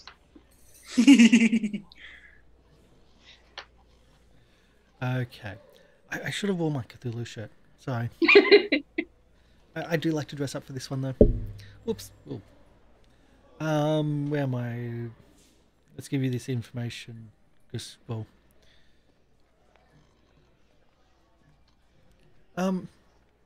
he obviously breaks. You break him. By the way, you could have done credit rating, or you could have done other versions of doing this as well. Throwing your weight around with credit rating as well is a thing you can do. Because that's just how much money you have and how important you are. So you break him and he hit or miss. Look, a few years ago, there was allegations. Well, let's face it. A few years ago, we raided the church. 40 officers raided the church, and we had sworn affidavits that they were responsible for disappearance of neighborhood children. During the raid, 3 policemen and 17 cult members were killed through gunplay or fire. He leaves the room and comes back, and he has a file with him, and he just pushes the file towards you, and so you can read it yourself. And I'll give you the handout to everybody. There we go. Oh wow! Yep. Yeah. So I'll let you read that one out yourself. So who wants to read that one out? I'll do it. I read the first part, but yes. So you read up to performed examinations, yeah? To gunfire play. So gunplay or fire. Yep. Autopsy then. Yep. Autopsy reports are singularly lacking detail and uninformative, as though the coroner had not actually performed examinations. Though 54 members of the church were arrested, all but 8 were released. The records hint of illegal intervention in the proceedings by an important local official, offering stories of the battle, the biggest criminal action in the city's history, that never appeared in print. Pastor Michael Thomas was arrested and sentenced to 40 years in prison on 5 counts of second-degree murder. He escaped from prison in 1917 and fled the state. So he doesn't know where he is. He was honest. But there's a history. So now, armed with that piece of information, you've pretty much got everything of the information-wise, at least from what I can see. We'll have our break, and I'm assuming we're going to be coming back with the heading to the Corbett house. Yes. Ooh. And that's when things get fun. Ah! So stick around, we'll be back shortly. If you're watching YouTube, it's going to be a very, very quick break, but if you're not watching YouTube, we'll be back when we can. And we're going to then start getting the scary information up and running. You did very good with your roles, very good with your techniques and tactics. Not many people actually get to the Roxbury. Ooh. Not many people go to the actual church and find the dead bodies. You did miss something because of the spot hidden. But I totally understand not doing that role. So also not many people go to the police either. Because you can go to the police for other reasons to get information on the church. Okay. So, yeah. So you've done pretty good for the first part, actually, really, really well. So we'll be back shortly, and stay tuned for the second part, which is when things get spooky. So we'll be back soon. Bye.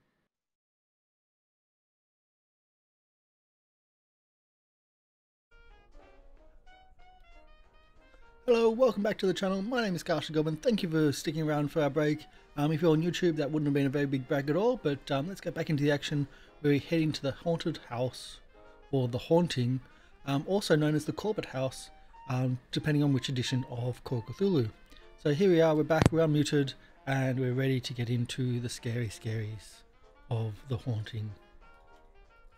and that also means we're changing assets. So we've been pretty much running the Syrinscape Fantasy, also Syrinscape Sci-Fi assets, which has been, whoa, that was very loud. Sorry about that. That's one of my hard drives is full type thing, which it shouldn't be giving those warnings.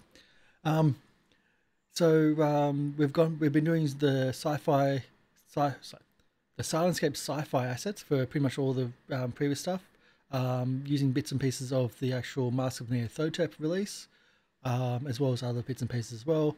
Now we're moving to the fantasy version, where I've got something kind of keyed up for this session. The same thing which I had my own role-playing group of 20 years bail on a game because they didn't like it. The first time they ever had audio in a game was when we did this and scared the crap out of them. So, and they were trying to game the system, so I gamed them back. So I love this. So let's get into the Corbett house. So, of course, with all your research done, it just so happens it's now night time. Because, well, you've used up to both halves of the day. So it's now night time, which seems to be how this always works. Funny that. Yep. just always just happens to be night time.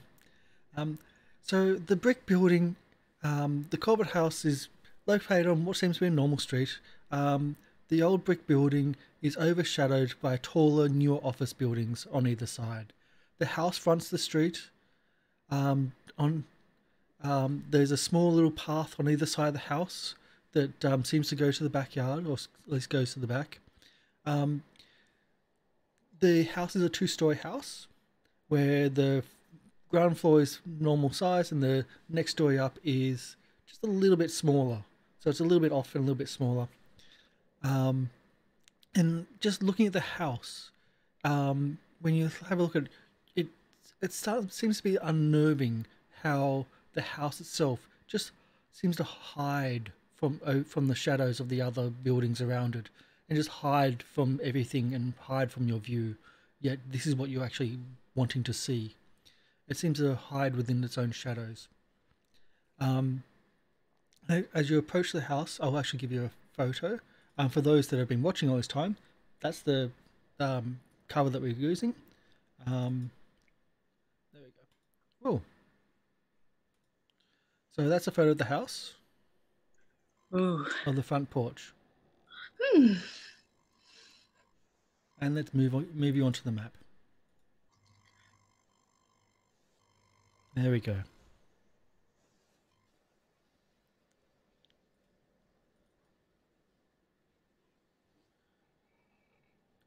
So as you step up onto the porch, you notice that the front door is secured with a single lock, but you can also notice that there's additional bolts that have been added to that.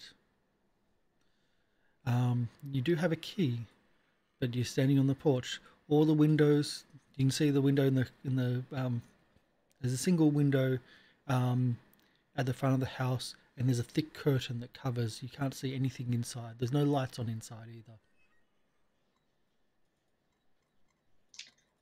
I guess try the key, because I was given the key, so try and unlock it.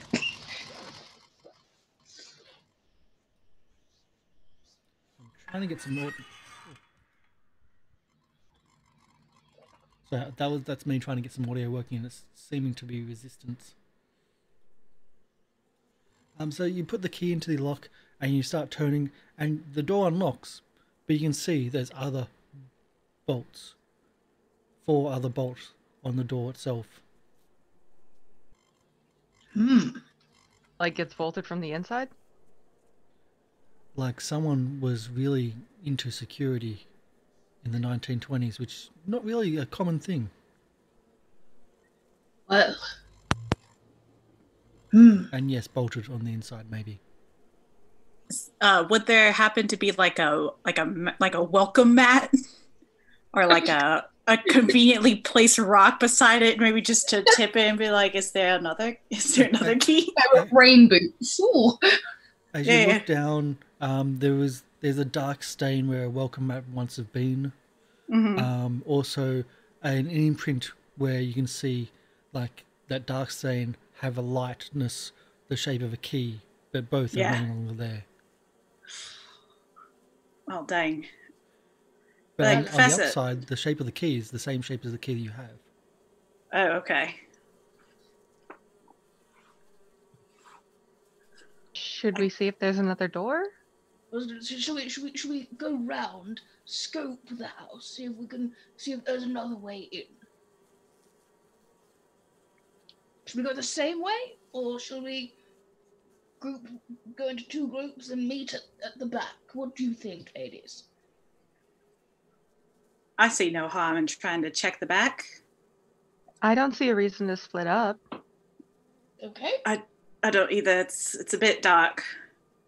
Fair enough. I was rather hoping you suggest we stay together, so let's go. You don't want to split the party? Damn. It's Call of Cthulhu, right? Rookie mistake. We die as a team. One of us goes, we all go. Okay. So you should have control of your tokens. You should be able to move them. Where would you like to go? There is a window there on the front porch. I can't actually see anything. Yeah, I just see a big black box. Oh, that's right. Down here. Does that help? No, I saw your It's still ping, but yeah, I saw a ping, but just a black box. Okay, that's because it's nighttime. Oh God. Okay. did anyone happen to bring a torch? A lantern? Lantern. I don't have any. Yeah. Cigarette lighter.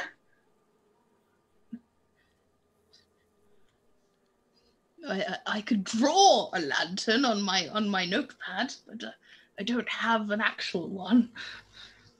Would you like to spend some luck to go back to the car and pick up a torch? Yeah, I'll do that. You're spending a luck? I'll spend a luck. Spend a luck and you can have a torch. Guys, I'm going down from lucky 13 to lucky 12. It's worth it. Meet me at 12. It's fine. So I pat down my pockets and I go, wait a second. And I pull out like a lighter. And I'm like, all right. A lighter or a torch? Oh, no, torch. Yeah, I have a handbag. So I'll be like, wait. Oh, here it is. It's underneath all this makeup. 1 second. It's like receipts. You see like Mary Poppins. Yeah. Ah. Oh, wait a sec. That was also a thing. The tokens didn't actually have sight. So let's I'll take those off and then see if we can do the tokens with sight and see if that helps first. Oh, there we go. Yeah, that's with tokens having sight. That was my mistake. For some reason, Roll20 has tokens without sight as a standard thing. I go, There we go. It's still nighttime, but there's enough reflective light from the street lights that are showing you the front of the house.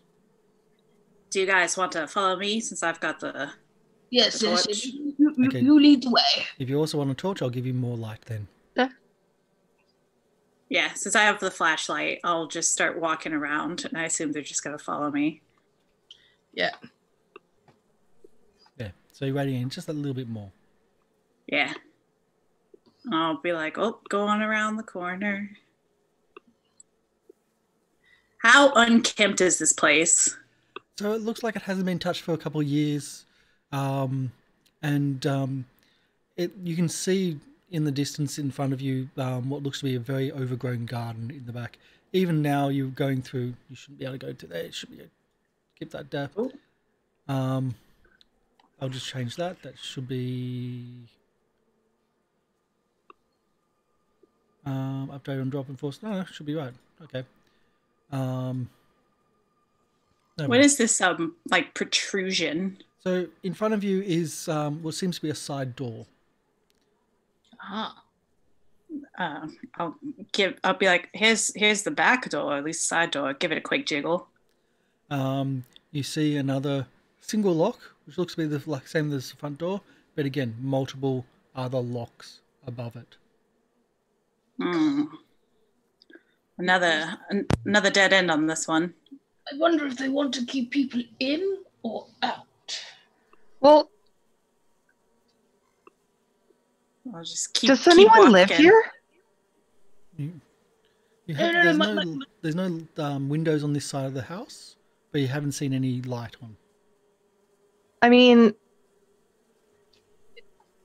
if these doors are locked from the inside, then there should be someone inside. Yeah. That's a very good point, Jessica. Very good point. And Lewis, as you turn the corner, you see what looks to be an old cellar entrance. Okay. It's actually would be like the coal chute entrance. So you put the coal in, it goes down, and that's where you store the coal for the boilers and for bits and pieces. But you can see that they're there, and in the dark light, you can clearly see that it is nailed closed from the outside. It looks like another dead end. So we're not going to be getting in through this coal chute. Do we see anything? Obviously, the darkness. Have we gone past anything like a shed or anything? As you look into the backyard, it is overgrown. You can see an old arbor which is falling down, and it's just overgrown, and everything is consuming anything that was once there. You don't see a shed or anything along them lines. Oh man, we're about to round another corner. Hopefully, we'll have a bit more luck on this side.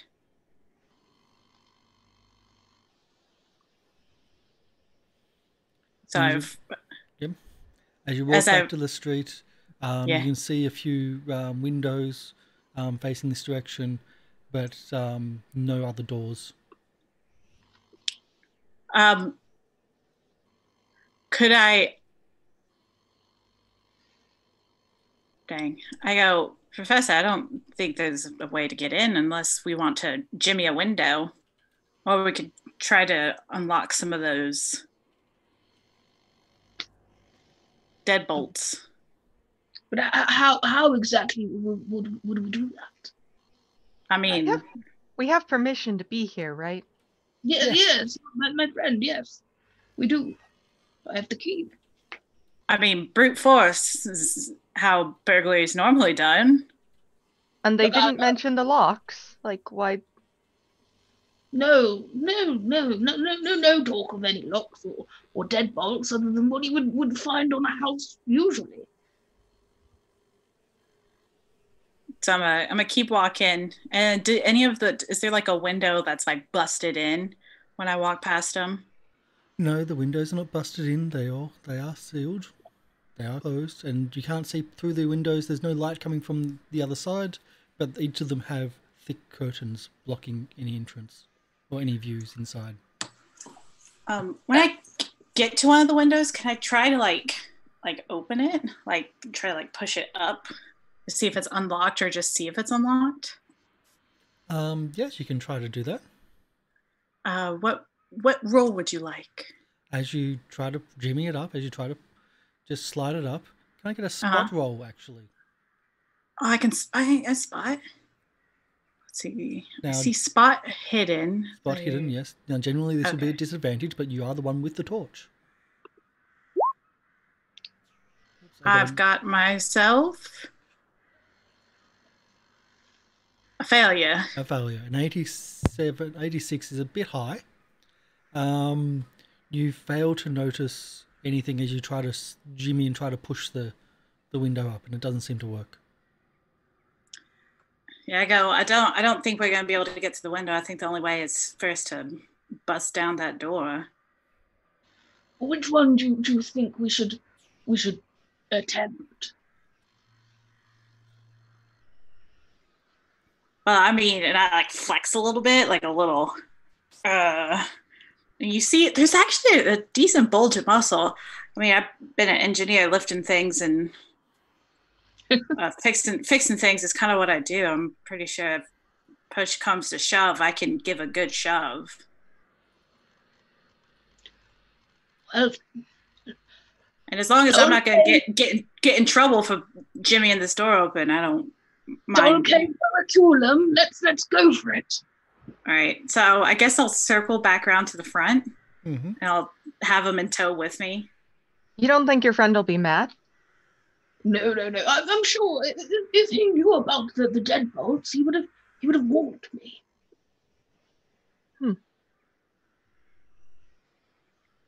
Then I'm about to round the corner again. Walking past the blank curtained windows, you feel this unnerving as you go from this part of the house, that the curtains hide all understanding of what lies within.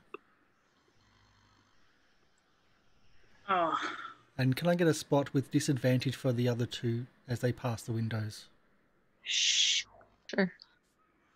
if you must. what do your eyes see? Oh, This is with disadvantage, so roll again, please.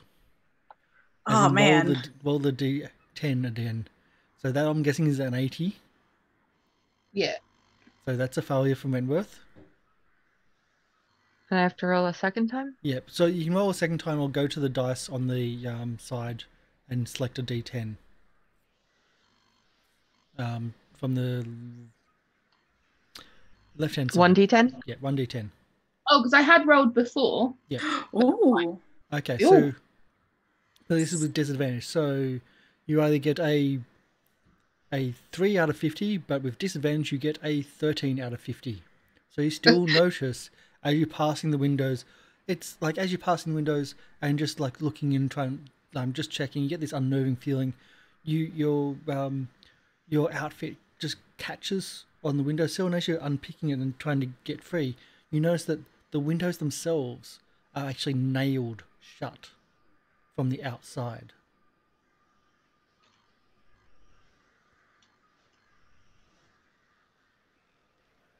I feel like a lot could be accomplished if we had a hammer. I mean, I feel like you're right. Would you happen to have a hammer? All I was carrying with me was lipstick, a torch, and Old Faithful. And I like pat my side. You'll know what's there. I know. Wentworth feels very uncomfortable because he thinks you're referring to like your womanly curves.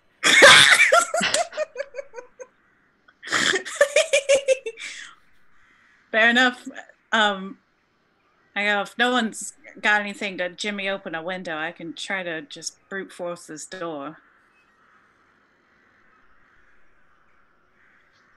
Let's do that, and if it doesn't work, we can regroup and run away.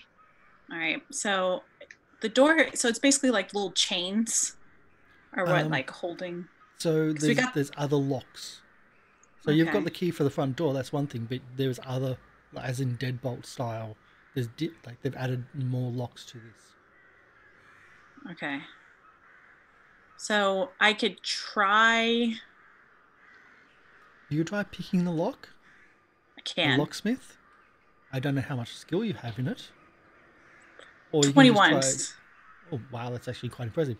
Or you can just try brute force in the front door on the main street.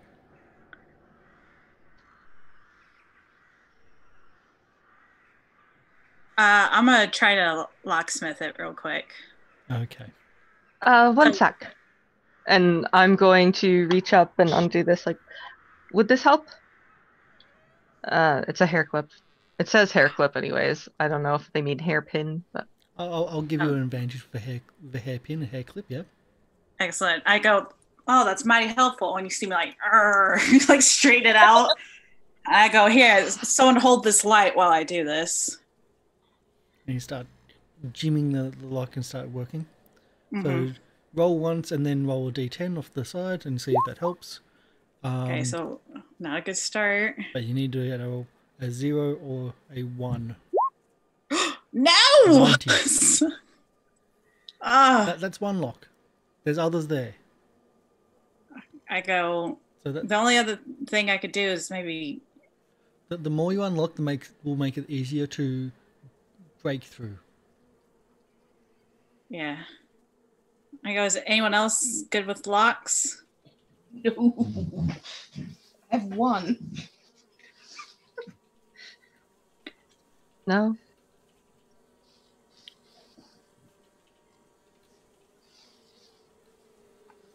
Let me see.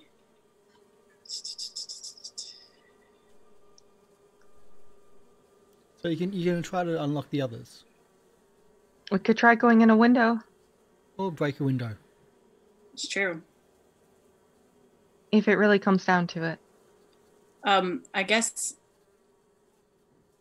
I mean, we could try the back door if that's what you mean by unlocking some of the others. I didn't know if I could There's multiple other locks here.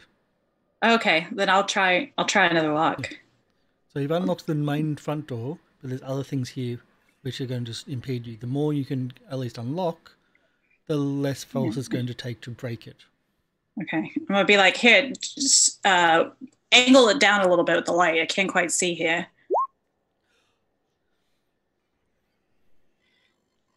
And roll the Oh, D10. yeah, just really not winning.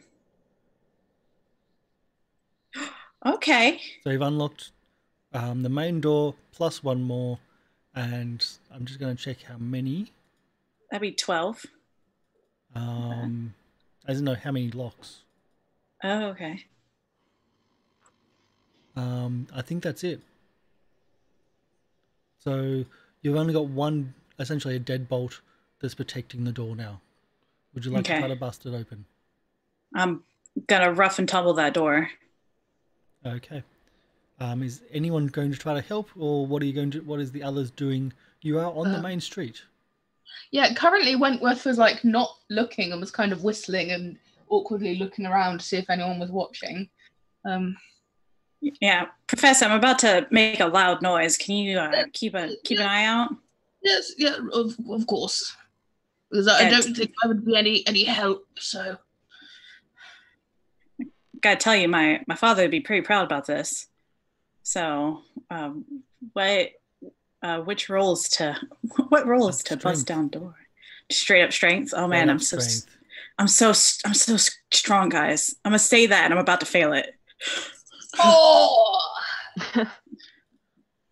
So you hit the door, there's a massive impact, and you bounce off, and then suddenly hear as the door opens in front of you. That's a opening swing. There shouldn't be a door closing swing. But anyway, and the door opens up, and I'll unlock it on the overlay. You just see him. Ugh. That's gonna leave a bruise tomorrow. Professor, I better be getting extra credit. Oh, well, I'm writing this all down. Don't you worry. Wonderful job. Good. I'm not gonna pass your Latin class if I don't get this. Oh, don't you worry. Don't you worry. Actin non verba. Mm-hmm. I go, yeah, bless you too. Can I have that torch back? Get the torch. So the door swings open and opens up to a long corridor that stretches into the location. I go, you guys coming? I mean, I wish I could say no. I just did all this hard work to bust down a door. Well done. Pass my course. Let's run away and never speak of this again. Done and done. A's all round. Yep. So I enter in, and I assume, do I see this first door? Okay, so there's a door. There's a door right next to you. It's two doors, double doors, to what will be the south on the map, and to the north, just in front of you, there's another door. I'll try this door right in front of me. The double doors. Yeah, is it open? It will swing open. Whee! Actually, I'll just delete that. Yeah. So you open the double doors below you, and they swing open freely. The room contains several furnishings, a radio, a couch, and several stuffed chairs. The shelves are laden with gewgaws, and you cannot help but notice the unusual quantities of crosses and images of the Virgin and other Catholic artifacts. Mhm. I'd be like, this makes a lot of sense. Be like, did I tell you guys about some of the Macarios I met? Gabriella was hopping all up and down, Yes. trying to make sure that she'd keep the demons away. And about these eyes following her all the time. Can I pull back the curtain to let in some of that street light? You can pull back the curtain, letting some of the street light. Yes. Hey, more light.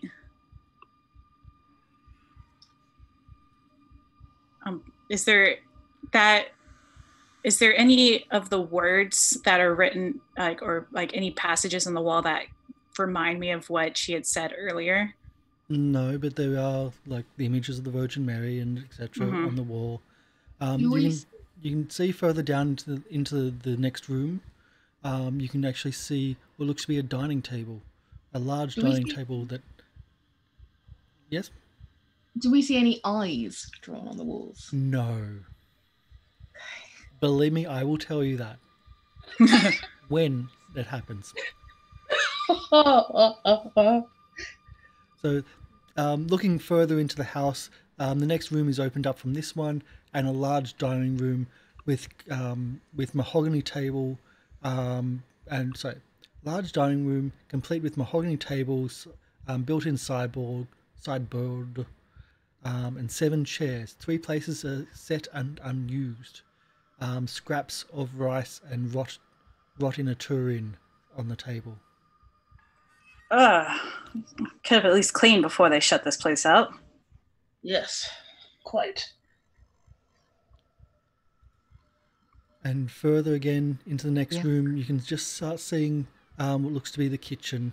You can see, as you get close, you can see the a conventional kitchen with icebox, wood-fed stove, plus a meager larder, and there's seems to be some foodstuffs that may have once been edible, but anything was edible is either gone rotten or has been eaten by rats, as you can see from the spoil left behind.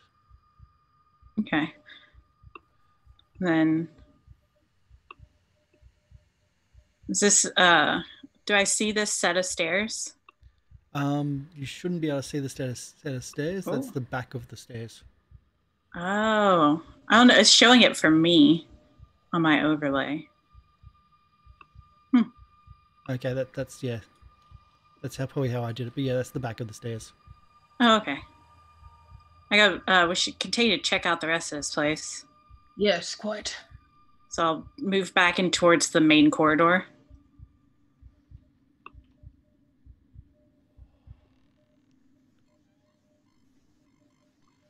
Trying to figure out why it's done like that way.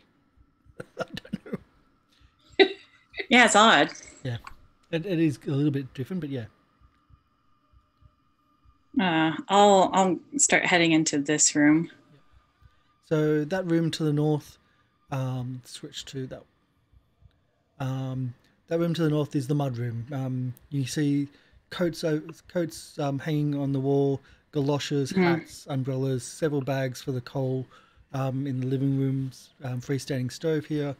You also notice that the door has been secured with 3 bolts and 2 extra locks.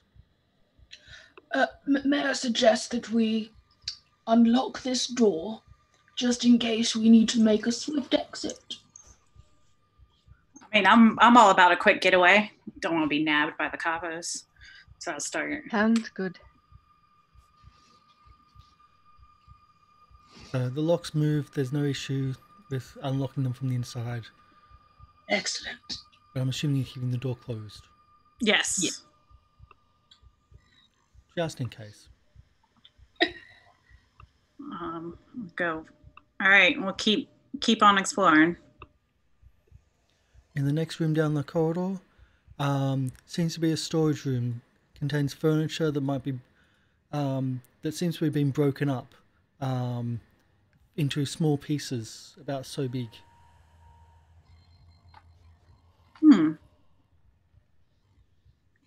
Does it just look like they were smashed? It looks like they were smashed, yes. Oh. Deliberately so. Looks like someone had a rager here. Did you not say that one of the people you saw was violent? Yeah, the husband. The beginning of his... Apparently he was targeted the hardest in this house by the haunting. Yes. Well, we yet to see any evidence. Mm-hmm. Is there anything that looks like a chair leg or something? Yep. This is furniture that has been broken up, so a chair leg is exactly something there. I think I would like to take that. To build a chair? No. Because there may be someone in here. Then you can equip a chair leg, and if it comes to using it as something else than a chair leg, we will figure out rules for it when it gets to that. Yeah, and also the windows are bolted down, so seems useful. No, they're not bolted down. They are nailed shut. Yeah, nailed. Yeah. I go, all right, last one. So the last room that you find in the first floor. This room is filled with boxes of junk, such as rusted water tanks and old bicycles. At the other end of the room, a cupboard is boarded shut. We should try and open the cupboard. Remove the boards somehow. I mean, I could just lift them. The boards, right? They're not nailed down, right? Well, they're nailed into to seal the cupboard. Oh, okay. But with your strength, you can remove the boards. You can get some leverage from the bits and pieces in the room and remove the boards from the cupboard. I go, actually, can I see that chair leg real quick? I'll put it in there and try to try it out. Using the chair leg as a crowbar is a very easy way of opening the cupboard. The cupboard opens up, and inside you find 3 volumes. I found some books. Cool. Oh, excellent. Oh yeah, they're all yours, Professor. I'm gonna do nothing with the book. Just give me some light, please. Sure. What's in the books? What are the books? Do I recognize? You open up the first book, and the inside fly leaf has the address of Walter Colbert, and it indicates that this is his book. Ooh. Corbett. Keep flicking. What's in it? Well, the books will take some while to read through. But flicking through, and how long are you going to spend on each book? Like a flick through? Probably just, you know when you're like in the library or a bookshop and you just take a book and you just flick through it to get a general idea of, so not long, I'm literally deciding whether it's worth my time to actually look through. Okay. Can I get an English roll? Just to get an idea of what you're doing here. Yeah. Which is probably better than a library use, because you've already got the book here. It's just flicking through the quick understanding of what's going. Oh my god! I'm just too excited. It's a book. You don't even have enough luck to spend on that one. No. Even with the redemption, you don't have enough luck to spend on that. And as a note, if you'd like to redeem the channel XP, or you can want to donate $1 or per 100 bits, you can give luck to everybody, or if you want to give it to one person, that person can have a lot more and gets double the results. We're up to a D6 for our luck results. Just as a heads up. So you flick through and it just makes no sense to you. Lot of nonsense, really. The man was clearly a lunatic. Well, actually, no, because that's what would be if you did read it properly. So I'm overruled.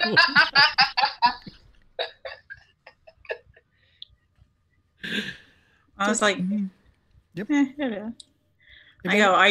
Do you just want to hold on to him? Yes. I assume like I've got a pack or something, haven't I? Well, you Like, can carry them with you, or yeah. Yeah, I'll put them.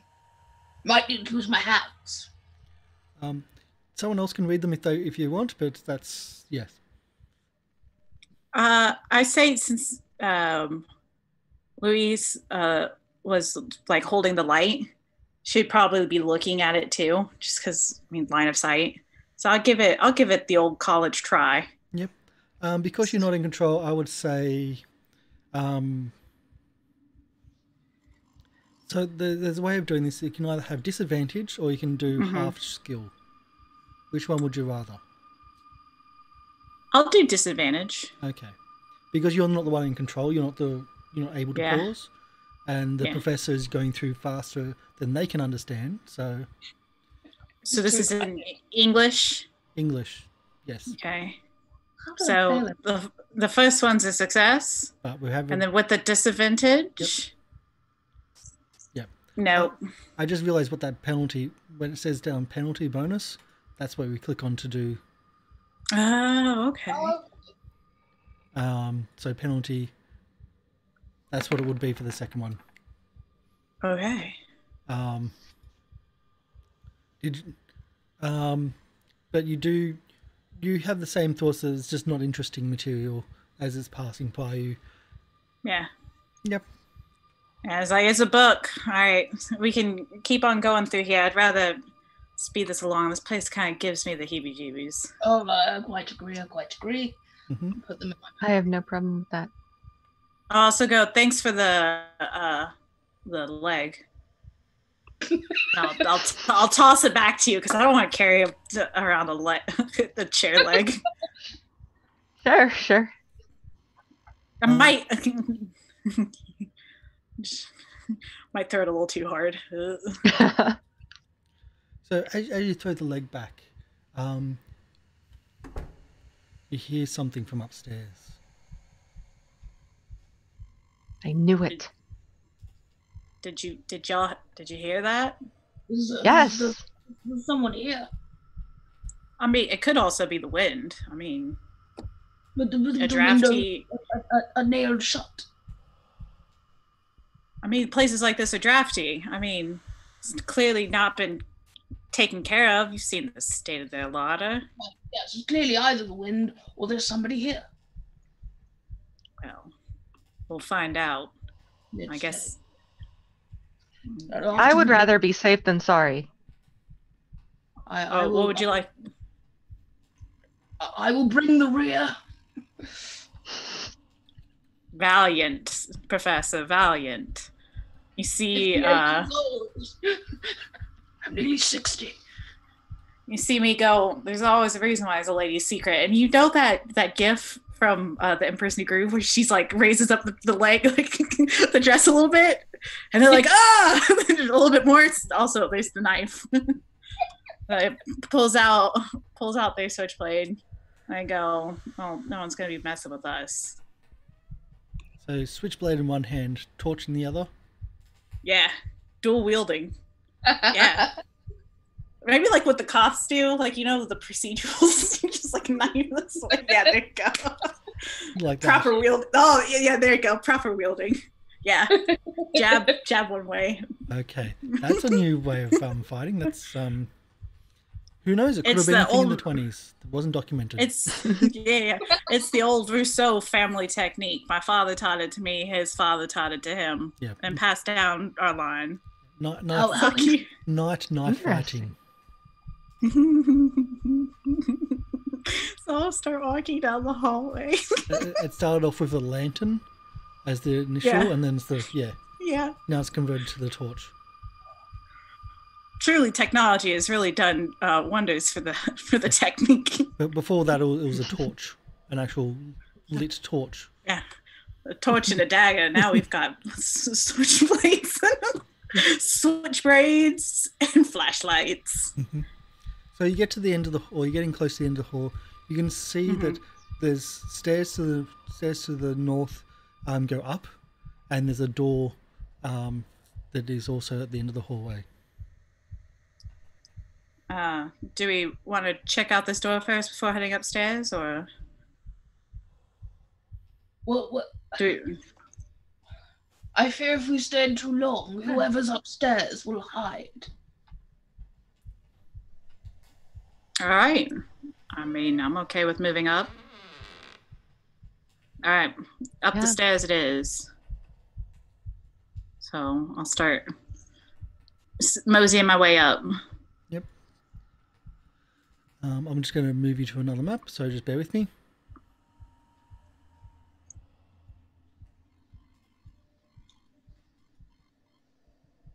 Alrighty. There we go. Ooh. It's another hallway. Yeah. So I'll describe the hallway. So as you reach the top of the house, the top of the stairs, there's a small landing. There seems to be a small room to the south and another hallway, along with 3 more doors. You can see windows off to this side of the house to let in light, but again, they are covered with thick curtains. We should probably take down some of these curtains. Might help y'all see better. I quite agree. So, move over. Start opening the sachets. So as you open the curtains, they're still not going to get many light in because you've got buildings overshadowing the building to the sides. Fair enough. Or overshadowing the house to the sides. I start approaching the first door. I give a listen. A listen. Okay. Can I have a listen roll then, please? Yeah. See if I can hear any scuffling of people inside. Well, person. I don't know. Something. I'll give you advantage on this roll. Right. You can click the button on the bottom. And it leads you through a series of questions. How many dice, and if it's advantage or disadvantage. Nah, it's not going to do it. You listen to the door and do not hear a thing. It's quiet. Sounds quiet. I don't think anyone's in this room. Let me... The door swings open easily. What's inside? As you peer into the room, the contents of the room contains a bed frame leaning up against the wall next to the door itself. It's framed bare springs visible to so the mattress springs are bare. Leaning up against the far wall is a dresser. The room looks like a bed. The room looks like it's unused. Just a bedroom. Let's move on. Jesse, can I have a listen check, please? Sure.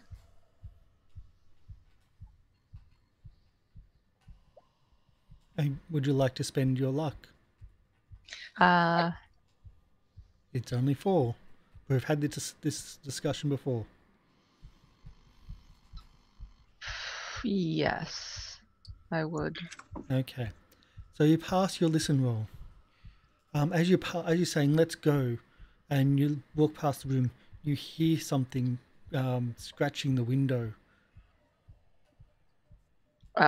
Which one? The one that she pulled the curtain open on, or one She of the? hasn't pulled the curtain on this that one. one. And we don't have much luck because it's a one shot. We only rolled 3d6 for luck for this game. So we have very, very, very little luck. I think it was like 12s were about 13 was the maximum, 12, 10 and 13, I think. That's a third of your luck. Yeah. Yeah. That's a big spend. Yeah. Can I... Oh. Yep. There's something over at the window, I think. Come on over. Inside window, that is. Oh, yeah, sorry. like this one. Yes. Oh, I thought you meant the other one. That's why I was like, hold on. I'll go up to it. Okay. Can I have a spot hidden from... Sorry. A spot hidden from Lewis. A spot hidden from Jesse, please. Okay.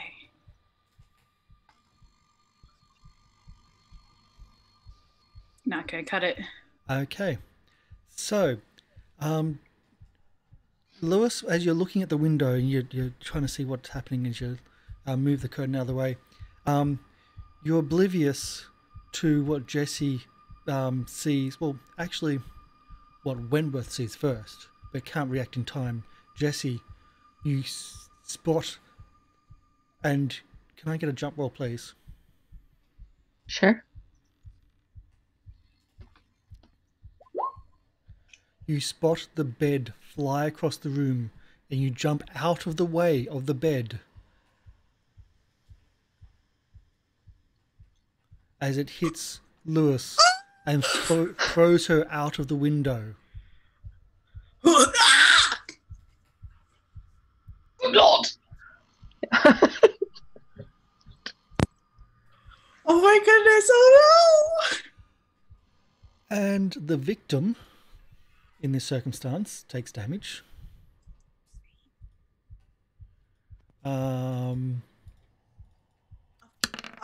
You take 5 points of damage as you get thrown through the window. You're lying on what looks to be a part of the roof on the first story, but not a part of the roof. But you're not over the edge. But you have been impaled by the bed springs, and you have glass shattered on you as well. Wentworth, can I have a sanity check, please, because you witnessed this? Yes. Where am I? Okay, so you witnessed the bed fly across the room. You don't know what happened, but please take one sanity. You take one sanity damage. Yeah. Sure. It could have been worse. Could Meanwhile, have taken 5 points of damage from a spring mattress. Jesse, you've thrown yourself out the way. What are you doing? You can see Jesse, so you can see Lewis, like through the bed springs, and you can see blood in the what little light you've got. Wait a sec. Who had the torch? She did. I did. Yeah, you don't Oh, no. see. The torch gets thrown off the side of the house. Okay. And so you can remember kind of a little bit of the room, but you can't really see much of it through the night sky. Although the curtain's open. Yeah. You just hear from outside.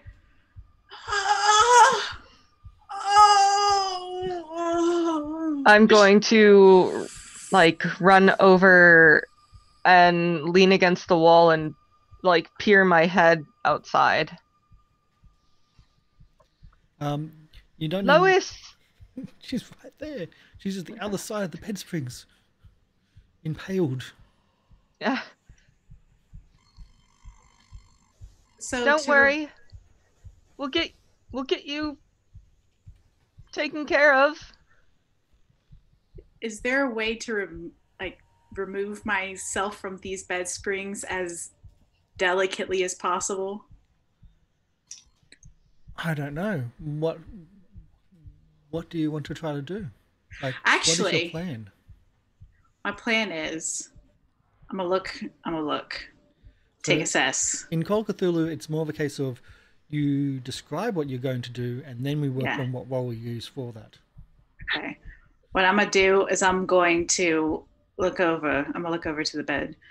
I'm gonna see if the spring I'm impaled on can be removed, because that's my souvenir now. I'm taking it with me. That spring lives in my. I know one thing my papa taught me is when you get into a stab fight, you never remove the object in you. you keep it. That's yours now. So I want to keep that. Is the most basic first thing. If you get hurt, you don't let yourself bleed out by taking the thing out.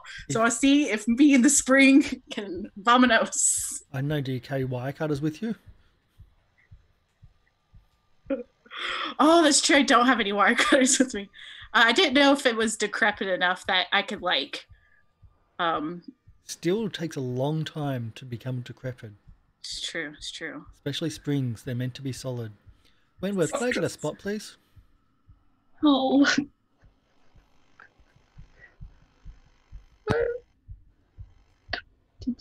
Where are you? Okay. Wentworth, can I get a power roll, please? Oh, I'm just a poor old man. I know. Power. Beat 8. No, you don't beat 8. Wentworth, you see, as you see the struggles happening there, you start seeing like the roof start to blacken and the walls start to blacken. And in the dim light, that blackening has a reddish taint. And it's starting to drip down the walls. And the dripping comes onto the floor, and the floor starts to, you can see the glinting in the moonlight coming from the windows, and it starts to move across the floor towards your friends. It doesn't seem to come near you. What are you going to do? The floor! Look, careful! Look at the floor!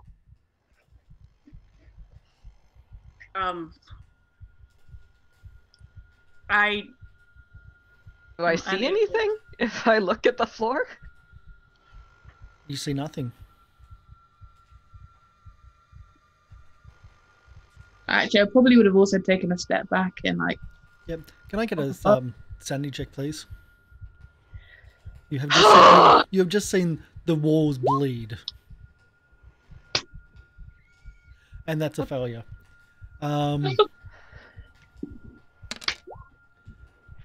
As you take 4 points of sanity damage from witnessing the walls bleed. It's fine. This is fine. Everything is fine. I'm that dog in a burning room. Everything is fine. This is fine. Speaking of the room, as you look back, you see the blood starting to pool at the feet of Jesse, and you can see just enough light that it starts to be coming up and starting to move up the legs. Jesse, move! Your legs! Get out of the room! How do my legs look? Red! Get out! No, I mean, when I look at my legs, how do they look? You don't see any of this. Get out! Are you all right, It's on Professor? your legs! The blood is on your legs! There's no blood. Yeah, the blood is on your legs! Came from the ceiling, and it's not your legs! You're hysterical.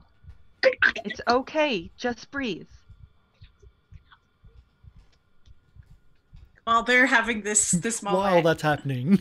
Yeah, while that's going on, I look down and I go, "Sorry, Papa," and I'll try to take myself off the spring. Yeah. Use anything that you can reasonably explain. Like any skill you can reasonably explain.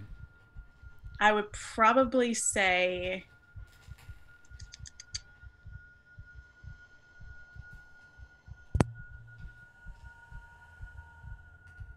it's not really. I would say the only thing I could really think of is knowing like how like, since I'm an engineer background, knowing how these things work, like how springs work, like knowing the best way that I can get myself off of this without having to like hurt myself more. Is Okay, really all so- I can think of. So using engineering to, instead of pull yourself straight back, but like untwist it out of your body because the spring is actually Basically, into and curled into your body when it stabbed into you. So Yeah. that makes sense to me. Yep. yeah. So let me. My. It doesn't have engineering. I have like mechanical repair. 1 minute. That will do. Like Okay. you are an engineering student, so I'll allow. I know what you mean. So yeah, and I do know that you've got a huge skill in it. So yes, you unpick the spring, and then you find that another one is attached somewhere else. And you start unpicking and uncurling Yeah. them from outside your body, and they're slick with your blood, and they're quite stiff, and they're very painful to do this. But you successfully navigate, and you can see, looking back inside, that Wentworth is almost having a panic attack. Talking about the blood and like on the floor and on the feet, and it's I yell back to the room. Just slap him. Just give him a good. We need to go. We just leave. Yes, We just go. Yes. Go. Let's And go. I know, she says, and strides towards him. I'm I'll- really, really sorry, Professor. Just give him a good slap across the face. take 1 point of damage. You did say good. Well, it's an open hand. That can still hurt. We're not Um, superheroes here. Did my switchblade get lost in all this? Actually, do a luck times. I took away your. I took away my the flashlight. flashlight. So I will say no. You're able to keep that in your hand instead. Yes. The small victories. That's all I need. Oh, yeah. I'll start walking back in through the window. The window is blocked by the bed. Oh, By the the bed. sharp pointy bed springs, and the bed Okay. frame up against it, blocking it. Can I like push it back in? Sharp pointy bed springs. Do you want to push? That's true. I don't think I can get back in through here. I might try to meet you in the next room. Is there like a adjoining area? You would assume so. Yeah. You want You me don't to... have much light, but you would assume so. Yes. Like I yell that in, and then I start like shuffling my way, like using the wall as the guide. Yep. Yeah, to get to the next. So we'll move you Hope- down. Yeah, to hopefully get my way to the next. So as you move way down, you see that you get to the next room, at least the window first. Again, there's a curtain blocking pretty much all the light, if there is light on the inside. But you do see lights start moving around, like from the other side of the curtain, and like bright enough to be able to see them in the room. I'll like crab crawl my way back over, and I'll be like, "Hey, if you could still hear me, there's lights in that next room. I don't know how safe it is." Then I'll crawl my way over, and if there is more real estate past that window, like I don't want to enter into that room because I know I had the only light Mm-hmm. and no one else did. And so if there's a light in there, that's not good. Like that means someone else is in this house. At least to my mind. So I want to try to get if there's like a third window or something. So I'll shimmy my way down still. Okay. Wentworth and Jesse, what are you doing on the inside? How is Wentworth? Did he calm down at all? Yeah, did the slap. That's up to you. I'm going to imagine it kind of. He's still like not okay, but he's like, just let's out of this room, please. She's still out there. No, we need to go somewhere else and get her then, but just not in this room. I'm gonna go back over and try to pull on the bed spring for a second. No! Or the bed frame. Wentworth is just gonna be like looking in here. Okay, so the bed frame will take a strength roll. From this side, it's less spiky because you actually can hold onto the frame except for reaching through the spikes or the springs. So just a simple strength roll to do that. While Wentworth opens a door. Ooh, strong. So the bed, you pull it over and you just start sliding it across the wooden floorboards to open up the access to the window, which has still got broken glass and etc. But at least the main issue is that. Wentworth, you open the door to a room. Why was it you, Wentworth? Why? You see the room lit up, and you see two children playing. Two children, they're playing with planes and things like that, and but as they see you at the door, they turn, and you just see these glowing eyes, and the rest of the children falls away, and it's just one child is one eye, one child is the other, and they come together, and they're just looking at you. Close Can I get a sanity check, please? Yeah. Just close the door. Oh no. Oh, an extreme success in your sanity. You just do exactly like just close the door. No thanks. Oh, God. Still take one sanity point, but Yeah. again, that's a better version of what could have happened then. Oh man. It's like, nope, nothing to see here. No. No, thank you. Be like, no man, this isn't good. Nope. I did that with a room of Umber Hulks once. It's like, nope. I'm just gonna carry on down to this one then. But Umber Hulks can go through the walls. Yeah, but they hadn't seen me yet. Ah. So Jesse, you've uncovered the window. What are you going to do? Call back out to Lois. Lois! Come back this way. I moved the bed frame out of the way.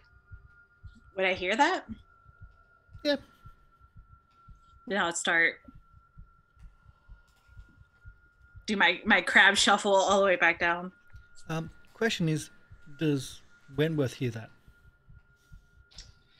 Who's inside and is directed outside? Can I have a listen, please, for Wentworth? Yeah, because I started to move down after Yeah. I closed the door. And I guess if I'd seen some ghostly children, I probably wouldn't be paying too much attention on anything else. Probably not. Ah, Okay, you faintly hear the come back. I was like, okay. Can I tell that it's like to outside, or as far as I'm aware, is she like talking to me? You did say Lois, so yes. Yeah, okay. I'll wait here. Yep. Because I don't want to go near that room, but I'm not going to open any doors. By It's myself. like I crab shuffle my way back. I see that the window is open, and I'll pop on in, and I'll be like, "Oh my God, thank you so much. Look, there's someone in the room next door. I don't know who, but they have lights, and I think those might be the people that were here. Here's the thing. I think we should just scram. I've got holes in my body.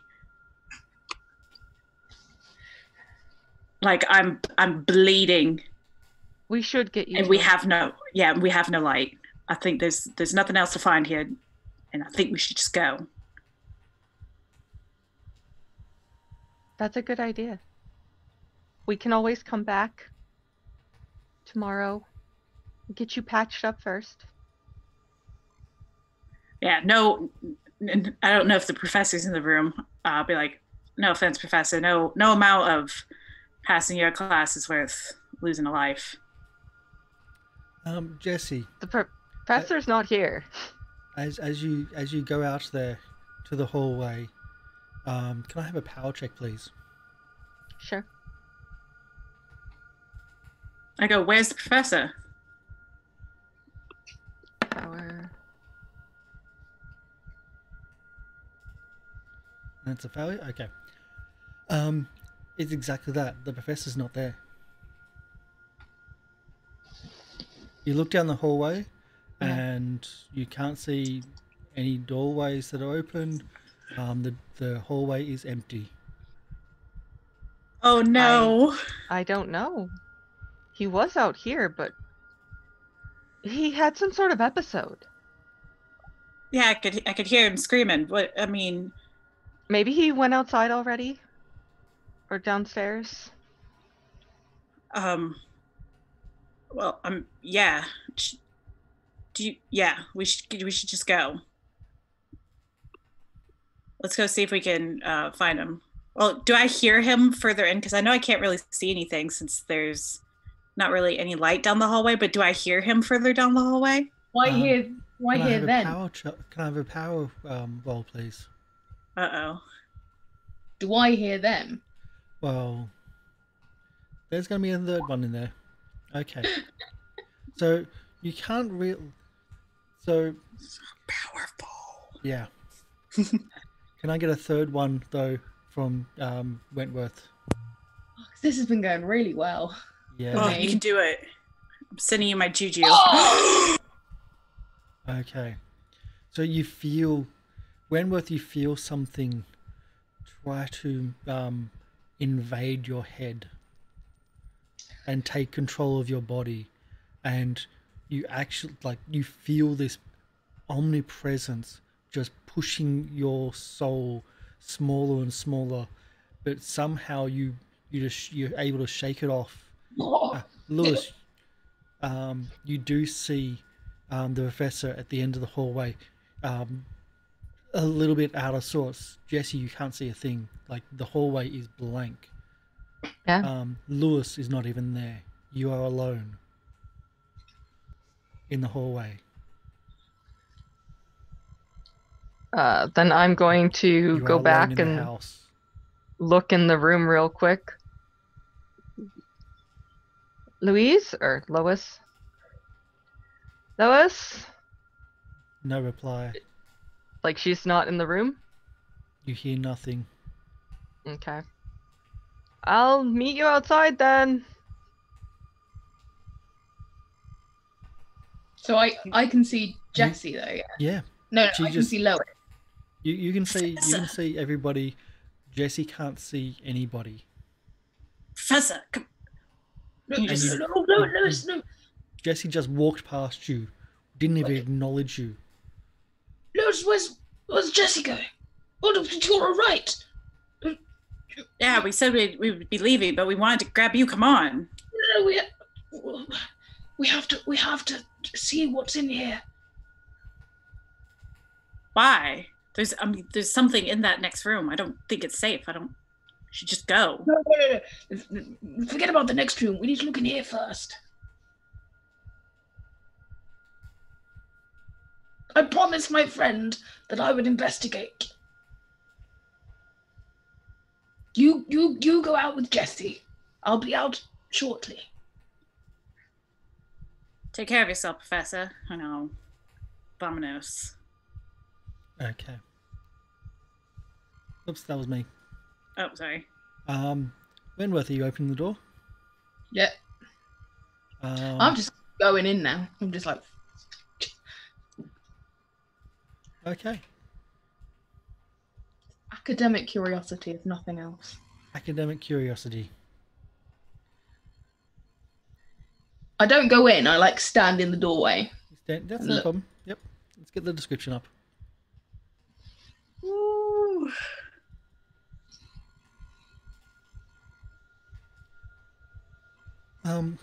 So an ordinary bedroom with a double bed and bookshelf, window view, apparently the room of Vitro and Gabriella.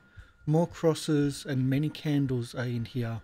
A rosary and a breviary set on the table beside the bed. Is there anything on the bookshelf? Nothing. All right. I'm just like, okay. I've looked, so I'm gonna. Oh, sorry. A closer look at the bookshelf is just religious texts. Okay. Yeah.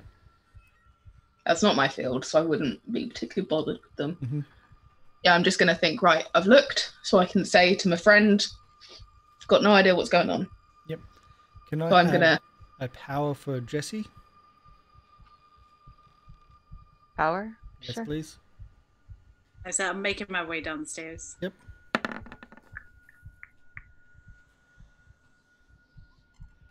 Okay. I think I'll spend the 6. You're spending the 6? Is that what I'd have to do to Yes. pass that? Yeah, I'll spend the 6. Is that after I did what I just did then? I don't know what you were doing. I did something. Making me disappear?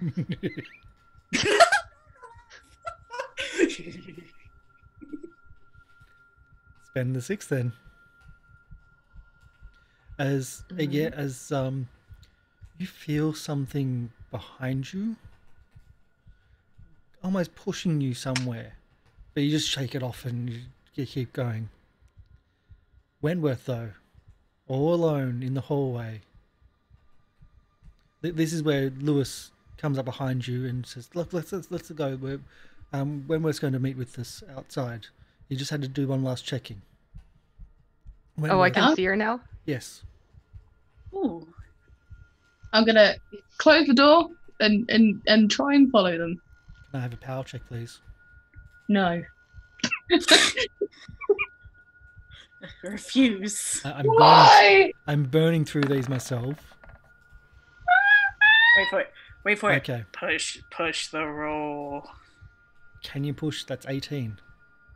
Oh no, you can't push. These are not ones you can push here. Oh, you can't push these? I didn't know if these were... If you played other games before, like Dungeons and Dragons, this is essentially a saving throw. Oh, okay. Yeah. But it's actually an opposed check.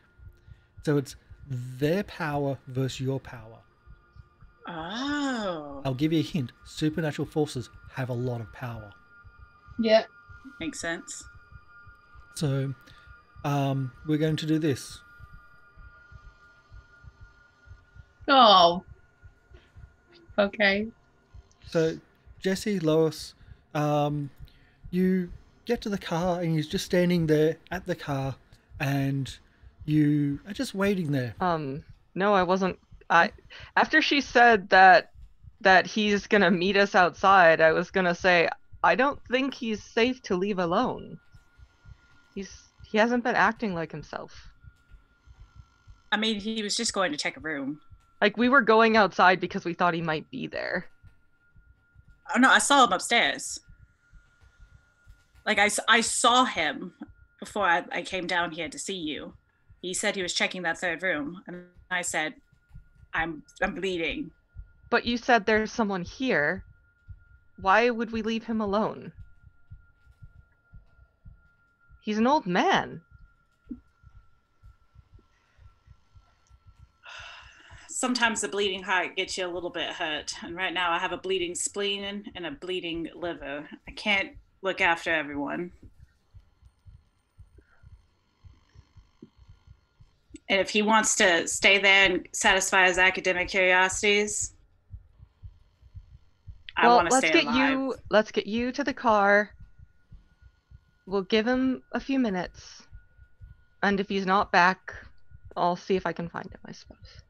Well, maybe we can find a payphone or something to try to get an operator. I mean, no one's supposed to be in this home. We need 911. I can't believe I'm saying this. We need the police.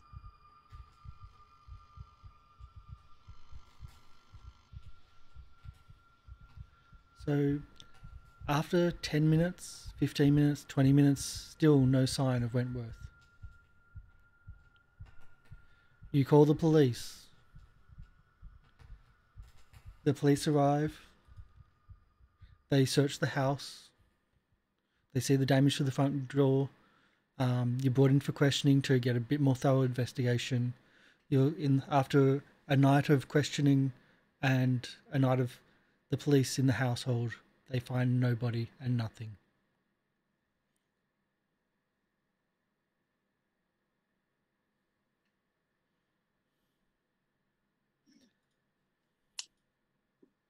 That's oh unfortunate. no! I think I think the professor's dead.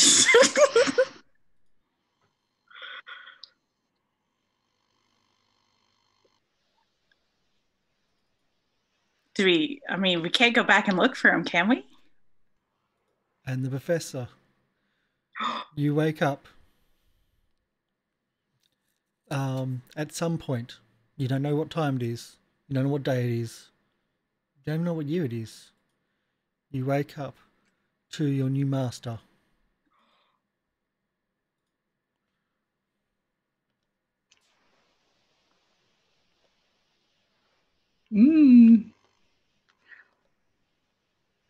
Wonderful. See if I can get this Okay. working.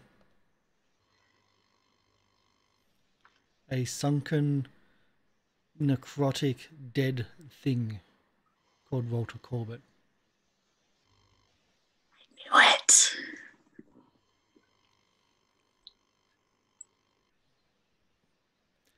And that's it. No, this is so bad. No,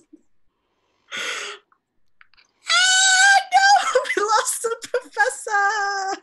You all fail. It's all round. I was bleeding out my hip I points. thought it was a bad idea to leave him, but you made a valid point about being very injured. So injured. I had you Yeah. separated, and I had like two different options, and I tried Jesse at the front. He couldn't see anything. He was so isolated, and yet you passed. So I had Yeah, to if I try was- the professor at the back. See, me as the player was like, I need to just go. But I'm like, no, because of my whole backstory stuff, I was like, no, he's just like, I need to convince my brain that this is all bollocks. But Yep. That's why, as a human being, I would want to go like as Kat. I would want to come get you. As That's Luis, fine. though, I get it.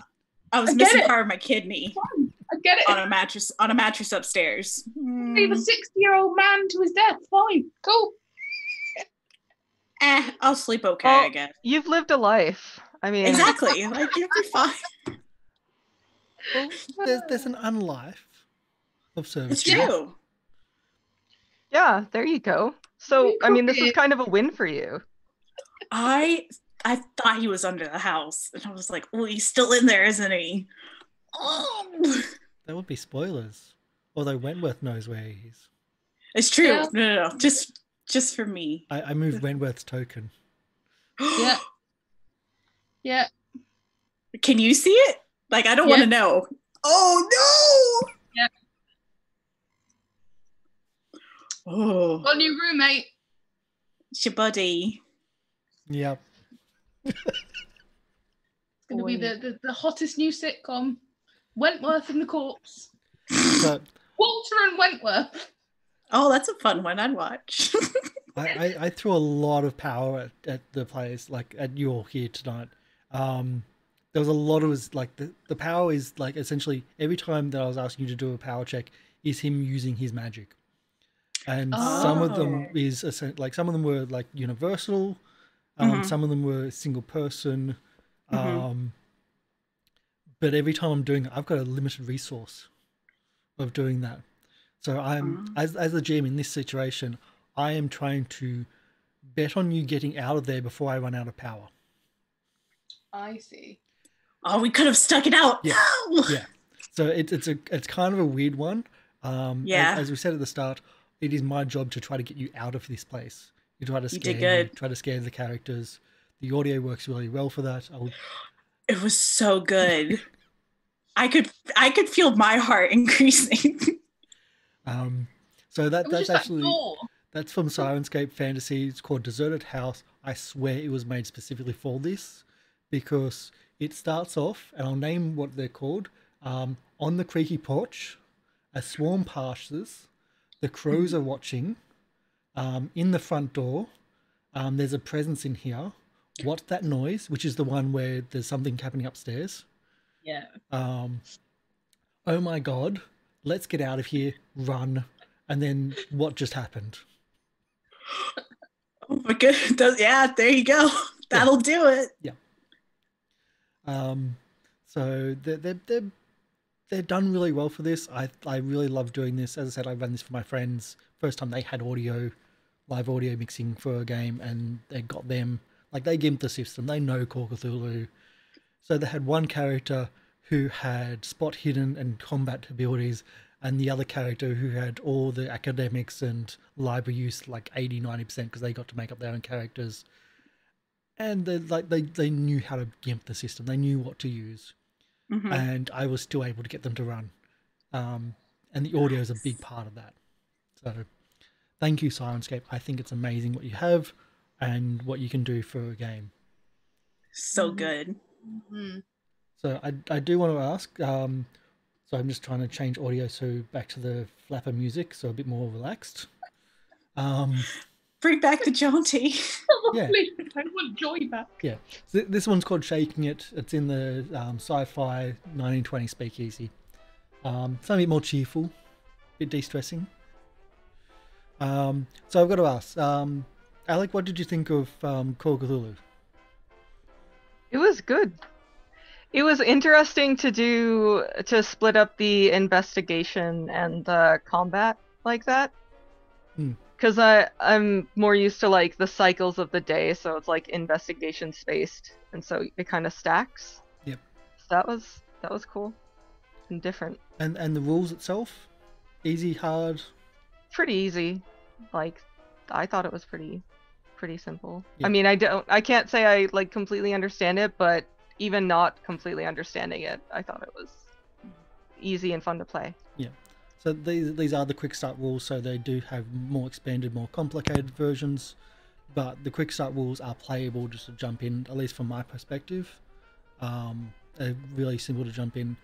One strange thing about Call of Cthulhu is they've had almost pretty much the same rule set for every generation of the editions. This is 7th edition.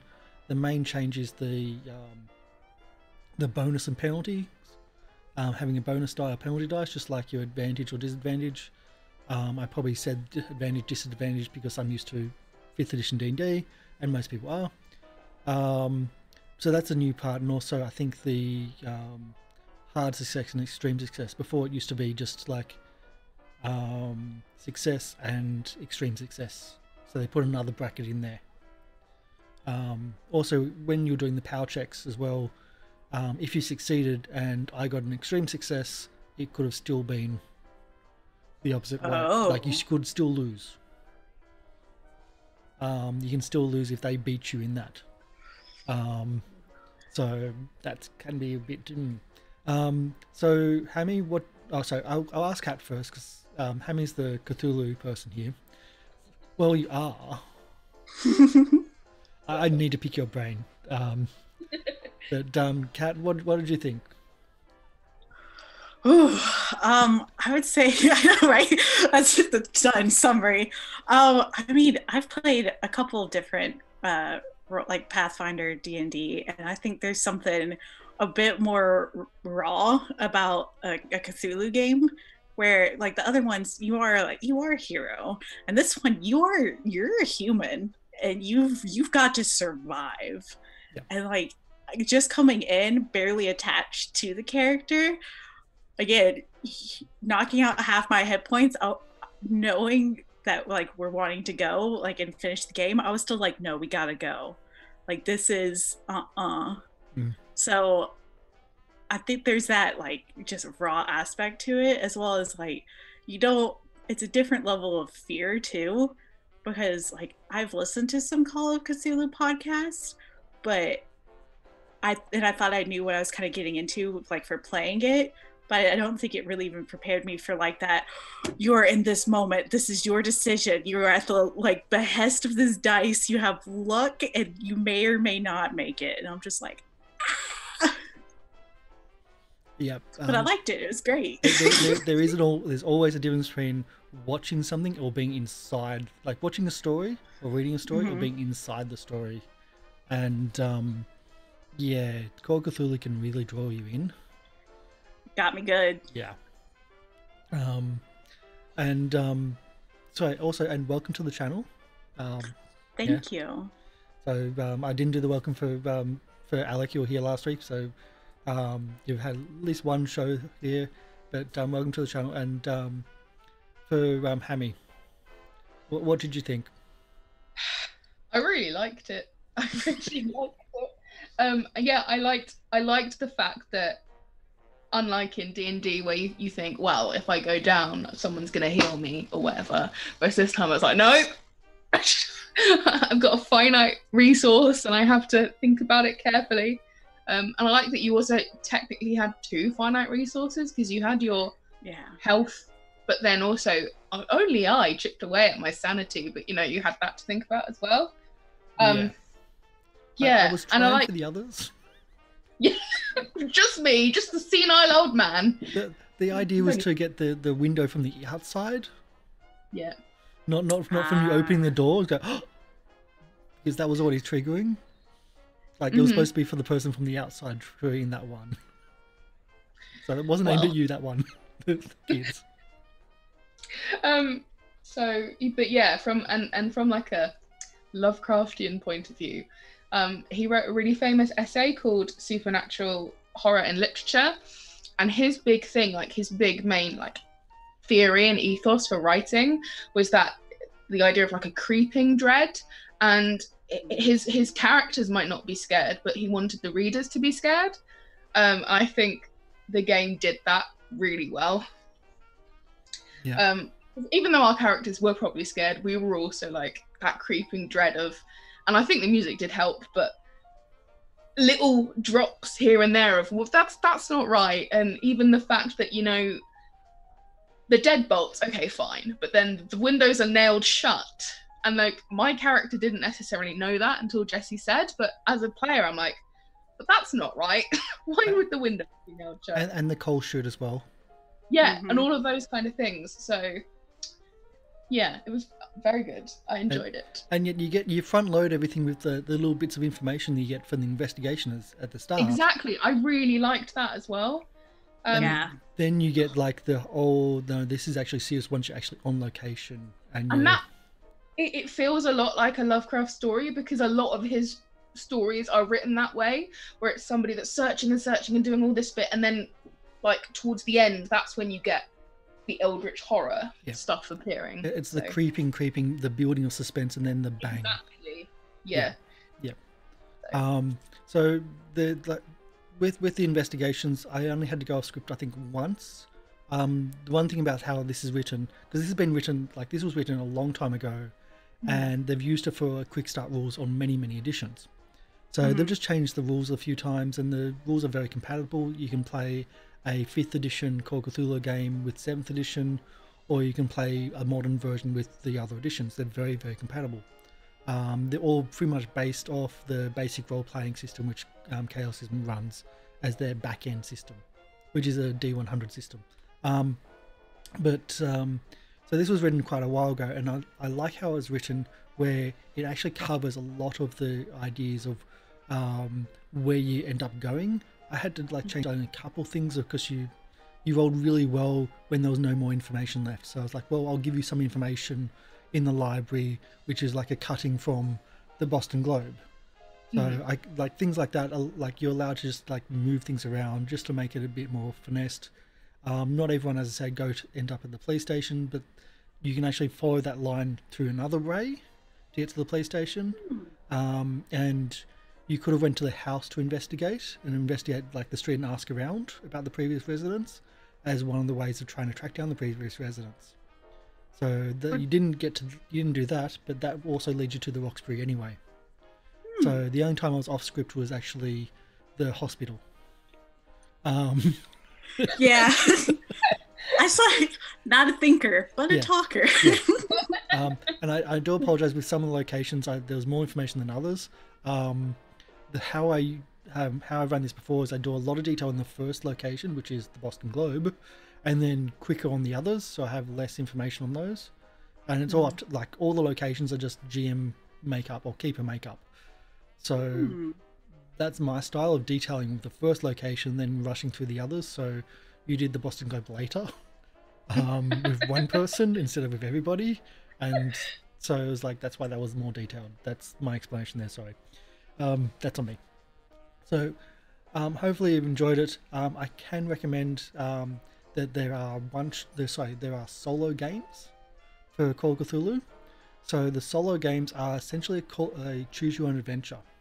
Oh wow. So they teach you how to make up your character in the choose your own adventure, and it actually gives you options, and the options that you do, essentially the paths that you choose lead to different paths, which lead to skill checks. If you pass or failure, you go to certain areas, and they're really, really well written.